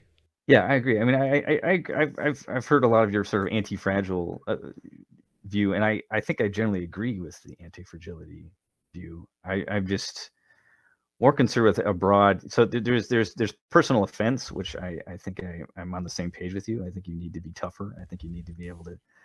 Now you're talking. Be pushed over by just some petty, dissing or whatever. But I think there are broader ideas of what is our country about? How should our government work? Well, we already figured that out. It's called the Constitution of the United States. Yeah. Well, I mean, What do you think about? As you Here's know, an that's example. that's being changed as we speak. Freedom of speech, right? Isn't that like number one? What do you think of on the list? during World War II? People who were like vocally, outwardly supporting the Nazis. Let them. Okay. That wasn't the case in the UK, I guess. So maybe you could say that it's different in America. Yeah, this is what in the UK, we pretty much unanimously decided that wasn't okay during the war. Like this is it's the same argument as you know how when I ask the question, what's so bad about racism, and it forces people to think about it. What's so bad about Nazis? Like can you articulate for me why being a Nazi is bad? And then when they articulate it, well, because if you're a Nazi, that means you kill people. Right? Okay, yeah, if that's what you mean by Nazi is someone who always kills people, then I agree with you. And if what you mean by racism is someone who always kills black people, then I agree with you. But we both know there's tons of Nazis and racists who don't kill people. So now let's focus on them. What's bad about being a Nazi or being a racist in that case? Well, they're hurting people even though they don't kill them. Okay, how are they hurting people? Well, they're cutting their legs off. Okay, I agree with you there again. We're agreed. And then you just get more specific. And so this is why dialogue is great, because a lot of times it comes down with, I'm hearing something I don't like. I think the existence of an ideology like that itself is dangerous because of seeing what it can do when it spreads. Yeah, but it can spread and what it does. And right? I put more responsibility on the individual and parents raising children that they think critically about the stuff they read and not just accept it at face value. And like, for example, the whole Russian influence on the United States democracy thing never bothered me one bit. I welcome Russian people to try to influence my mind, try to manipulate me, try it. Bring it on. I mean, it's not gonna. A guy like me, all the Russians in the world on social media is not gonna make a dent. No, but Sips of Coca-Cola. but why? But why does it make a? Why are people concerned about it? Why does it? Why do they think it makes a dent? Well, because there's stupid people out there, right? Yeah, I've had both views. I mean, I think I wouldn't say I'm not concerned, but I had the same initial response of, somebody in Russia is trying to influence the election. Is like, yeah, so do a lot of other people I totally Yeah. disagree with. They're trying to I'm influence the Canadian and I election. can influence my American friends to vote one way or another. Does that make me like a Russian? So what was my question though, Doug? Did you ask a question? I thought there was a lull in the conversation and I brought up the Russian thing. Yeah, about World War No, II. no, And I asked you a question. I said, do I you answered think it. the... No problem. Oh, okay. Did you? Yeah. You You're asked me. talking about You asked me Russians. what do you think about Nazis during World War Does, II? And does I the answered, existence... yeah. No, the one... Does the existence of the ideology at all, do you consider that a threat because you've seen what it can do and that it can It's spread? only a threat in terms of the probability of it being exercised in a physical manner. But the ideology itself is not a threat. And a lot of people are going to be shocked to hear that, but I think it's true. I think someone can have the most hateful thoughts in the world and it doesn't make a difference, because if they never act upon it, then it's harmless. The thought, I'm really against this thought crime idea from Christianity that just thinking it is evil. No, it's when you actually carry out those thoughts is what makes it evil. And a lot of people on the left say, well, okay, Doug, I agree with you, but it always does go into the evil physically. Like, really? Does it? No, most of the time it doesn't. right, it's hard to know the few times that it does. That's the thing. But yeah, I agree that generally you have to have the freedom to find out. Like if Nazi Germany in World War II had freer speech, where people could say without fear of being physically harmed, I think the way the political party is moving is wrong. World War II would never have happened, in my opinion. I mean, But there was beaten up fear by the that ground. if you speak against the party, you're going against the herd, whatever, that you could be shot. So in the case of the kind of conditions that led Nazism to spread, right? So lots of inflation of the currency, sort of the idea of a moral panic, weakness of public institutions and things like moral panic due to changes from the old values, weakness of public institutions and people not being able to get things like healthcare and things like that. Do you think that those things in a country combined with Nazi ideology raise the probability of it spreading and causing harm? The poverty part?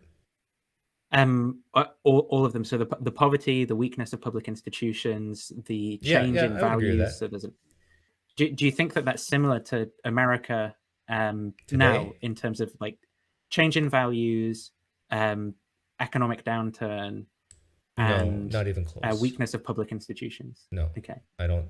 I think, it's not zero, but Sean, you can come back in. Did you have anything else you wanted to say, Mark? And I'll replace you with Sean. Well, you don't have to. Oh, I can say a bunch of things, but I really appreciate your time. Well, Thank he's you. not. He left, but Sean, you can come Okay. back. Ironically, I actually several years ago I edited a book from somebody that participated in the German underground in World War II, and I'm not sure freer speech. There was so much groupthink at the time. I'm not sure free speech would have been enough to change the tide of what happened. And you could be right. Like we don't have a time machine to know. But Yeah, it's hard it to definitely know. would have. Like if people could have spoken up with zero fear of retribution. And Yeah, I mean, we never have zero fear. I mean, right? Right. There's always going to be some fear of retribution. yeah. But isn't that how the conditions were at the start? It's just that people began to believe the things that were being said by people like Hitler because it resonated with them, because they were very angry in that. So it's actually the free speech that created. You're judging. Like I haven't studied World War II too much, but you're judging a whole nation of being pure evil then. I mean, there were, from my understanding, many people who disagreed with the course of Hitler, but from my understanding, just felt the fear they couldn't speak up. There were lots of people like that, but there were also a great many people who were very upset because of the way that the Treaty of Versailles went, the kind of way, the economic way that they kind of got shafted after the war, the Great Depression in America, the way that. But then, like I say, the public institutions, right? People couldn't get like healthcare, they couldn't get looked after in nice ways. Like their lives were just miserable. They felt alienated, and then someone was like, "Well, you know why you're like this? It's the Jews. They've done all these problems." Okay, I'm going to let you go, Mark, and Sean's going to come in. Take care. Thanks for calling in. Later. Yeah, the one thing that Germans didn't have that we do is the U.S. Constitution. But they had a constitution, right? A written constitution. They didn't have the U.S. Constitution. Yeah. Hey, Sean, what say you? Which I'm in the past on the video for like a minute. What are y'all talking about? Oh, we were just talking about how bad Hitler was. You know, the more I learn about Hitler, the more I don't care about him. How bad Hitler was. Yeah, he's pretty bad, but I just had a point of disagreement with I can't see his name. Mark. There was a point earlier where he said, I wish people weren't anonymous on the internet. And I agree that you can put your name out there, but I think making people not anonymous has a very bad effect on things. It makes people more accountable, but it doesn't really solve a lot of issues.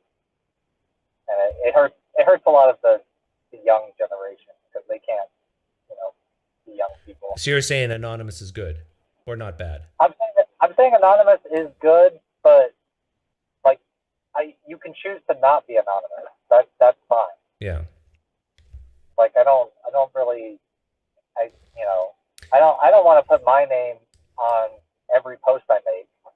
I want to have my own, username on certain websites. I don't want to put like everywhere I go. I don't want to be forced to just have. And even when you do put your name or a name on something, it's still kind of meaningless, because.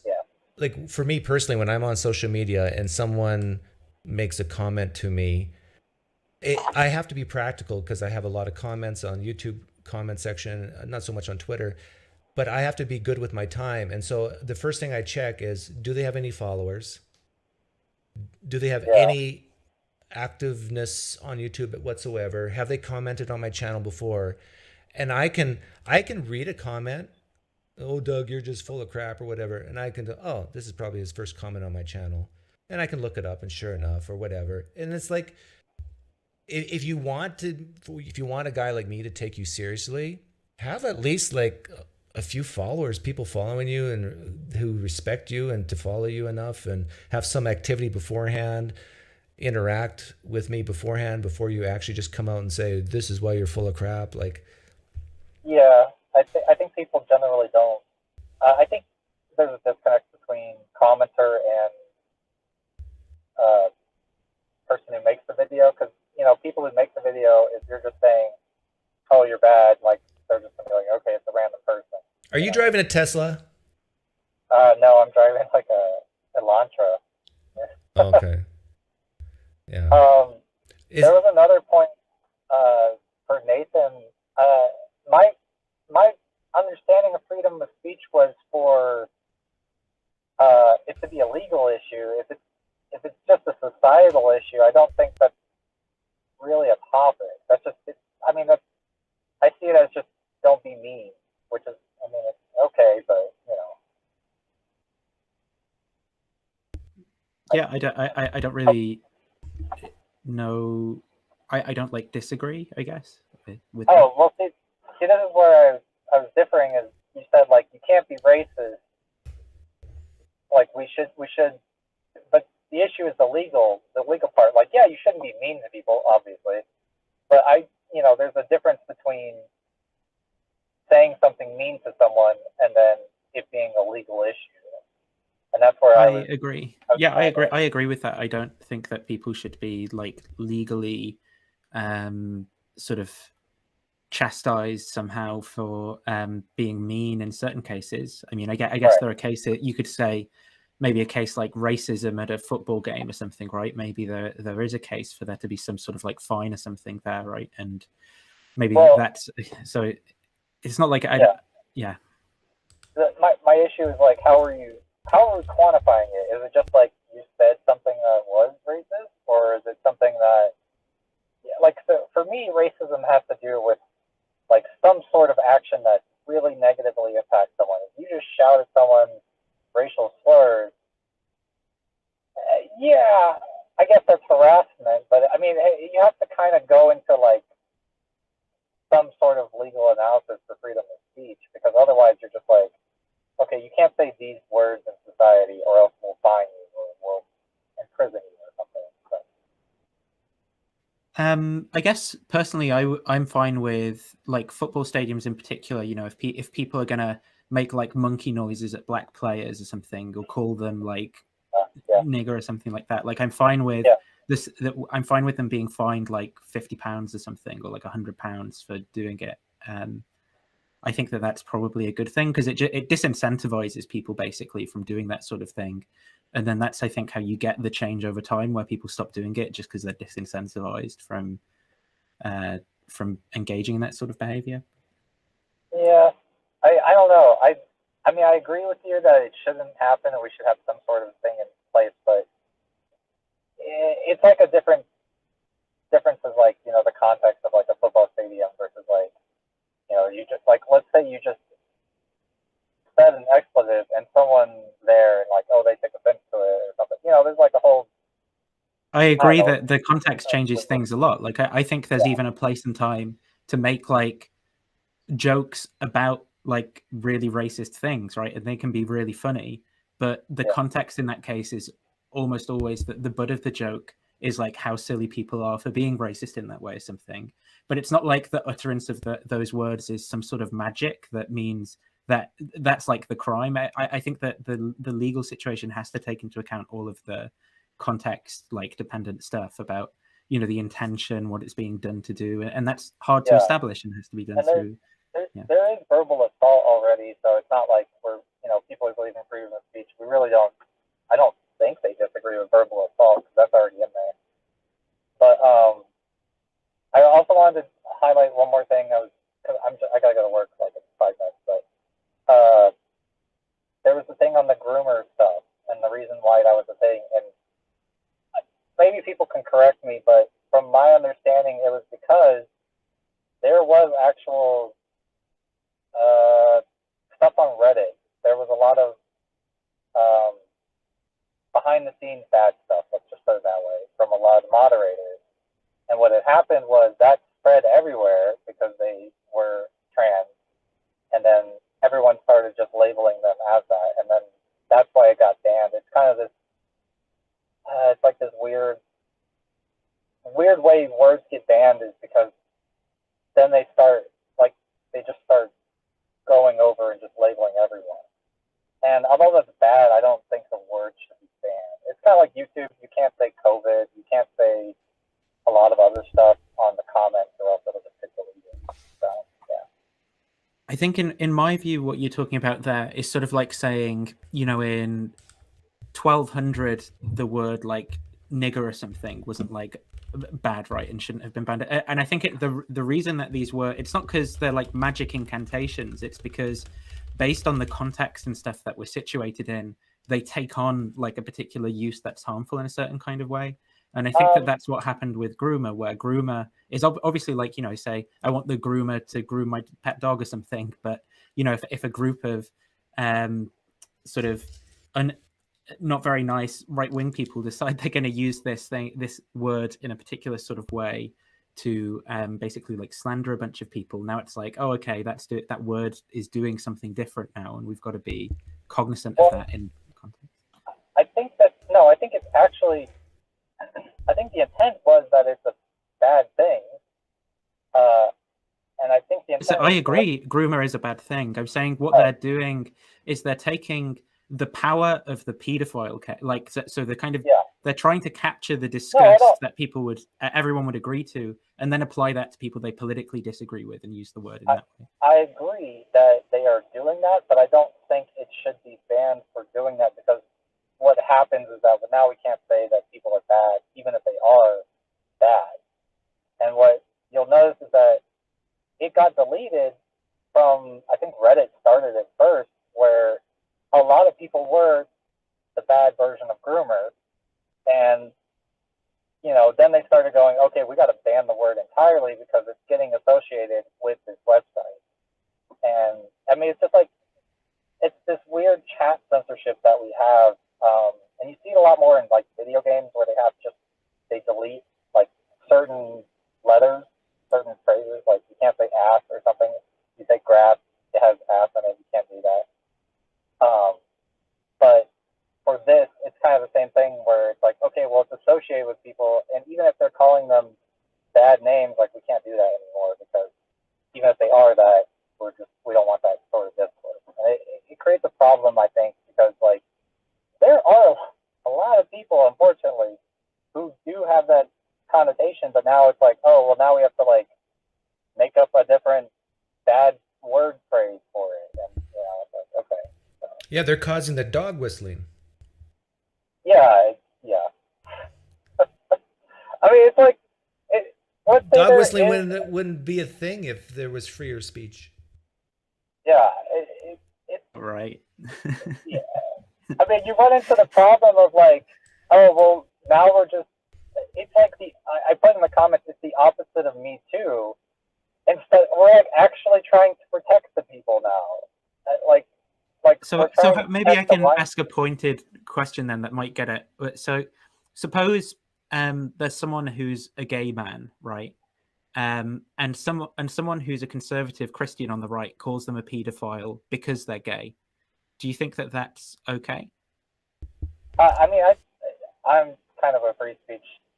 I support their right to do it by way. Yeah, morally okay. Yeah, I would say it's morally not okay, but I would say their ability to do it should be fine. Yeah, because I was called a mass murderer the other day, Nathan, which is worse than a pedophile. Yeah, but I think that I think you'd say it's worse, but it's so much more obviously not true. Whereas I think there are certain contexts in which, someone starts accusing. Ask the person who said it. I bet you they will give you a great argument of why it's so obviously true and not true. I mean, it's. Well, but we run into that problem of, like. Well, the hell, yeah, I see. Doug, you're wrong here. And should we just ban them because Doug was actually right about this Bible verse or whatever? I mean, it's you get into the part where it's like, just let them say what they want to say. I don't really understand. Well, maybe you could. So, how is it that I can simultaneously not believe that someone should be banned, that speech where people disagree about, like, religious claims should be banned, but do think that some speech about groomers should be banned? How is it possible for me to believe both of those things at the same time? I think it's special topics. The idea that you have certain speech that's like, or certain topics that you're like, okay, this is out of the line, but on other topics you're fine. People kind of do this with, normally on, like, fan bases or something like that, but more specifically races or sexualities now, like in the last 20 years, the gay, the trans thing. But it's more special topics you can't talk about. Like, you'll see it with racism. It's okay to be racist towards white people, but Jewish people is bad. You'll see that weird distinction between people, and they find certain things okay and certain things not, based upon conditioning or something. So, how about do you think racism is bad? Yeah. Well, I mean, yeah. Do you think that that's worse than disliking people for having, like, different foot sizes? So I think, yes. I think. Well, I'm curious to know, Sean. Can you, the level of dislike, but yeah. And I should say, Sean, your audio is horrible, but can you I'm sorry. I'm on a phone and it's got shit internet. Can you articulate for me why you think racism is bad? Because it's the unequal viewing of people, and the actions taken generally have negative impact. It's saying someone is better when they are not better just because. Okay, if of all the action taken due to racism was positive, would you say racism is bad? Well, I would say it's incorrect. I mean, I wouldn't say it's bad because the Okay. result is positive. So for you, it is about the action.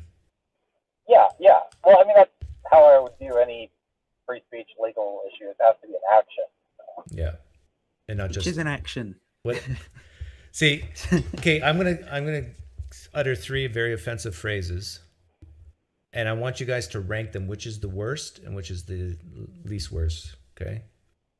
Big nose Jew, white bald boomer, monkey face African American. I'd probably put 1 and 3 about the same. If you were forcing me, I'd put the Jewish one worse, and the white one I'd put as the least bad. So which is the worst one? Jewish one. Then Number monkey 1. face, and then white bald boomer. Yeah. Which is me. Yeah. I feel like they're all equally offensive, but they're not really offensive. They're like minor. Okay. If you're just describing Okay, but what? attributes. Why do you? Okay, so you say they're all about equal, but Nathan, why did you? Yeah. Which is you really didn't take part in the experiment, but anyhow, Nathan, why did you say one was worse than another? In the case of the Jewish one, I think it's because of what it's connected to historically, and that generally there's a cluster of ideas around anti-Semitism that are about sort of enacting violence against that particular group. But couldn't you say the same thing for monkey face African American in the history of the? Yeah. That's why I said they'd be about the same. But if Okay. you were forcing me to, like, I only have 1 slot per thing, I put that in the same. And the white bald boomer has no history. Yeah, attached it's still to it. bad. It's still bad, but there's not as much. Of course, you can create an individual case, right, where the white person would like that would be way more effective. Like you could have a black person who's really like insensitive to racism, and a white person who is because they were bullied for being white and all. But like you can do that. But I think if we're talking about general heuristics, I think as a general heuristic, that's the ranking. Yeah. Okay. Like most white people haven't experienced racism really. It's not caused them any issues in their life. There's no like historical thing of oppression against white people. It's not led to violence against white people in the past that's even like remotely really a possibility for most white people again. Whereas with the other two, it's that, you can't really say all of those things. Yeah, I mean, to me, I feel like it's just attributes describing likeness. I mean, a big-nosed Jew, I mean, all you're saying is that Jew. I mean, I understand that they are historically oppressed people, but that's not the offense of these words are not really offended. It's always the context, like we talked about earlier. It's the reason you're saying it in a mocking tone versus just a description. Yeah. I'm also not saying, like, I don't think that Doug just saying those words right in this context is even a bad thing. It's all about like when it's used as like to do harm to someone. And I think the reason why people feel more offended on certain words versus others is because of what Nathan pointed out is the historical context. Yeah. But I think, my opinion on that is that in a way you're infantilizing the people who this is spoken to, that they haven't moved on from their past. Yeah. Exactly. I guess I wouldn't think that that's what I'm doing. I think almost similarly to what you said before about it's about probabilities. I would think that the history sort of gives you some kind of like probabilistic rules that you can apply, like, oh, this cluster of ideas is like connected to actual like violence and stuff against these people. Given the climate in the United States right now, well, and say the next 10 years in the future, which of these 3 phrases I just uttered is okay to say out loud today? I mean, they're all okay to say, but not as like insults to people. Yeah, I like- don't really think any of them would be okay to say. Like society in general, if they would look down, look what happened to what's his name, the rapper. West. What? Kanye West. Yeah, Kanye West. Yay. Look what happened Yeah. to him. God. All right, I gotta go. Okay, see ya, Sean. Look what happened to him.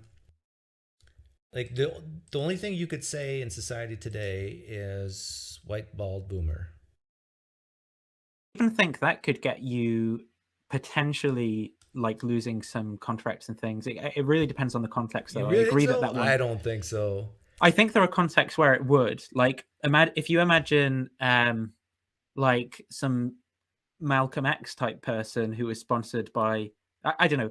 I don't know what Colin Kaepernick is like at all, right? But if you imagine like him saying, oh, he's a white bald boomer about someone, I think that could get him in some trouble with some advertisers, though I do think it's far less likely than it is in the anti-Semitic case. I think people like you and me, Nathan, especially me, because you're younger than me, you can say almost anything as far negative as you can, and you will not reap any societal negativity. The people might say, okay, that was, that was a bit rude, but you wouldn't have mass cancellations or sponsorships. Like it's like, so it's a bit of, who do you feel the most sorry for? It doesn't have to be who do you feel the most sorry for. It can but it be, basically is, right? Who do you think? Well, it can be. That's one way you could look at it. You could look at it through like who's most likely to have violence done against them would be one way. Who experiences the most like economic hardship as the outcropping of these ideas that exist in society. Like there are different ways that you could reduce it. I don't know that it's just. You can say it's just feeling sorry for who do you just feel sorry for the most, but like I feel think you could reduce it. It'd be a fun experiment to make a list of, I don't know how to frame it, but a list of people, and then ask the question, rank these on who you feel the most sorry for, like a disabled black woman or a Hispanic blind man. Well, but you could put it this way, right? So I've got two bags, right? One of them is full of dollars, $1 million, and one of them's full of paper shreddings. Which do you feel the most sorry about giving away, right? The only reason you hold on to the $1 million is because you feel the most sorry about giving that one away. Right. And so it's not necessarily even a bad thing if it. No, it's not. Saying. It's just. It'd be interesting to look at the results of that type of poll, and African Americans, I think, would vote for the African American female or whatever. Jewish would vote for the. It's like we're all in our tribes, and we all say, "Oh, I feel the most sorry for the person I most relate with." Yeah, I don't know. I think it's like history, like the history that gets taught also has a lot to do with it. So, like in the case of why people care about the Holocaust more than like the Armenian genocide or something, right? I think that like people's knowledge of things has a lot to do with how they perceive like these sorts of inequalities and things as existing. But I think in order to progress as a person first, we got the future, we got the present, and we got the past. And we are always thinking about all three of them, whether we like it or not. But I do think that people who focus more on the past than the present or future will do worse in life than people who focus on the present and future. I mean, that might be right. Yeah. I don't know if I disagree with that. So talking about the historical aspect, no matter what your history is, I'm not saying you ignore it because you can repeat its mistakes of the past, but I'm saying that if you focus on always, oh, this happened to me and this happened to me and this happened to me in my past, rather than here I am today, what choices can I make today to in the future make a better life for myself? I think I agree with that. And I don't think I want people to just ruminate on a bunch of things that happened to them in the past as well. Like I really want people to focus on how things are structured now and how they should be structured in the future, because that's sort of what we're doing. I think the position that I'm advocating for is like that healthy looking at all three, and that means actually taking into account like the history as well, but just not like to some crazy degree. Like I don't think that therefore now the Jews have to do a Holocaust of Germans or something like that, and we just always focus on that, and we don't take into account that that's a bad thing while it's happening, or like all that sort of stuff. Yeah. Yeah, I definitely don't ignore the past, but we can't change the past, but we can change the present and future. It sounds like we agree, though, even though we clearly disagree about some things. Yeah, it's all about leanings. It's all about values. So, anyhow, I'm going to read the chat. Yep, we'll leave it on this agreeing note. Bye. Bye.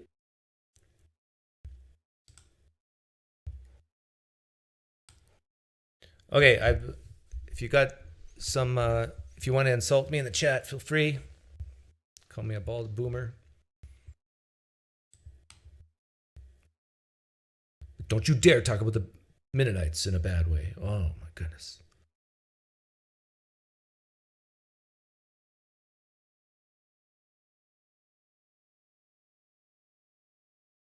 The past conservatives want to preserve never really existed either. It's a fiction. We tell ourselves that the past was somehow pure or better. I agree with you, Michael Deaton. I think I'd rather live today than in the 50s. I mean, in the 50s, I couldn't play VR, Oculus, putt-putt golf. But today I can. You're a beautiful person in my eyes, says Bill Shirk. Well, that's just science. You didn't say anything controversial there. Tux, you stepped over the line.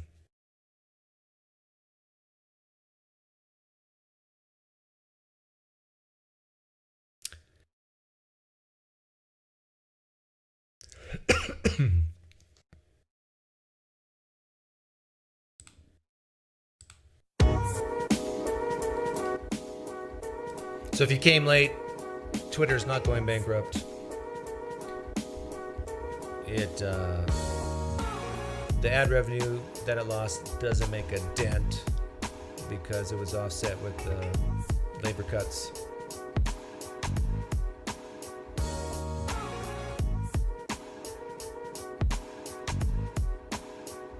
You're welcome, Sasha. The main problem is you're not familiar with the notion of the pyramid of violence, or know about it but ignore it. If only I had the knowledge, Zeleny.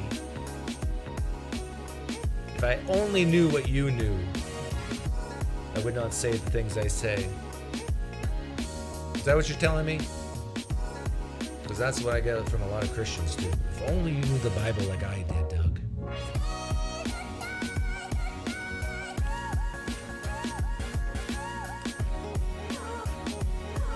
What would you think of an atheist flat earther?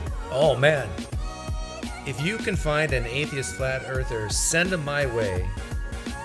I want to talk to them. That's like a unicorn, right?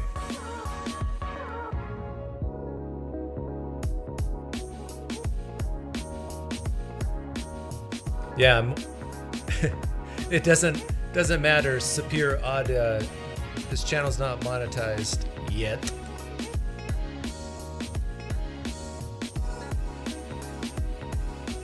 Don't fall down the alt-right pipeline, Doug.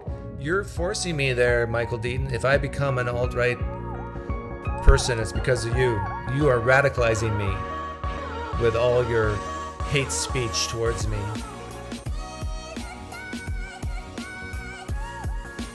You're constantly pushing against me all the time. I have no choice but to become alt-right.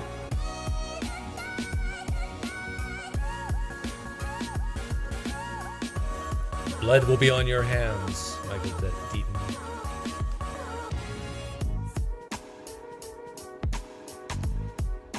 I can also talk about how you don't know the Bible well because you were a conservative, liberal. Christianity is more biblical and makes more sense. Oh my goodness. Zeleny is really over the deep end now. Poof.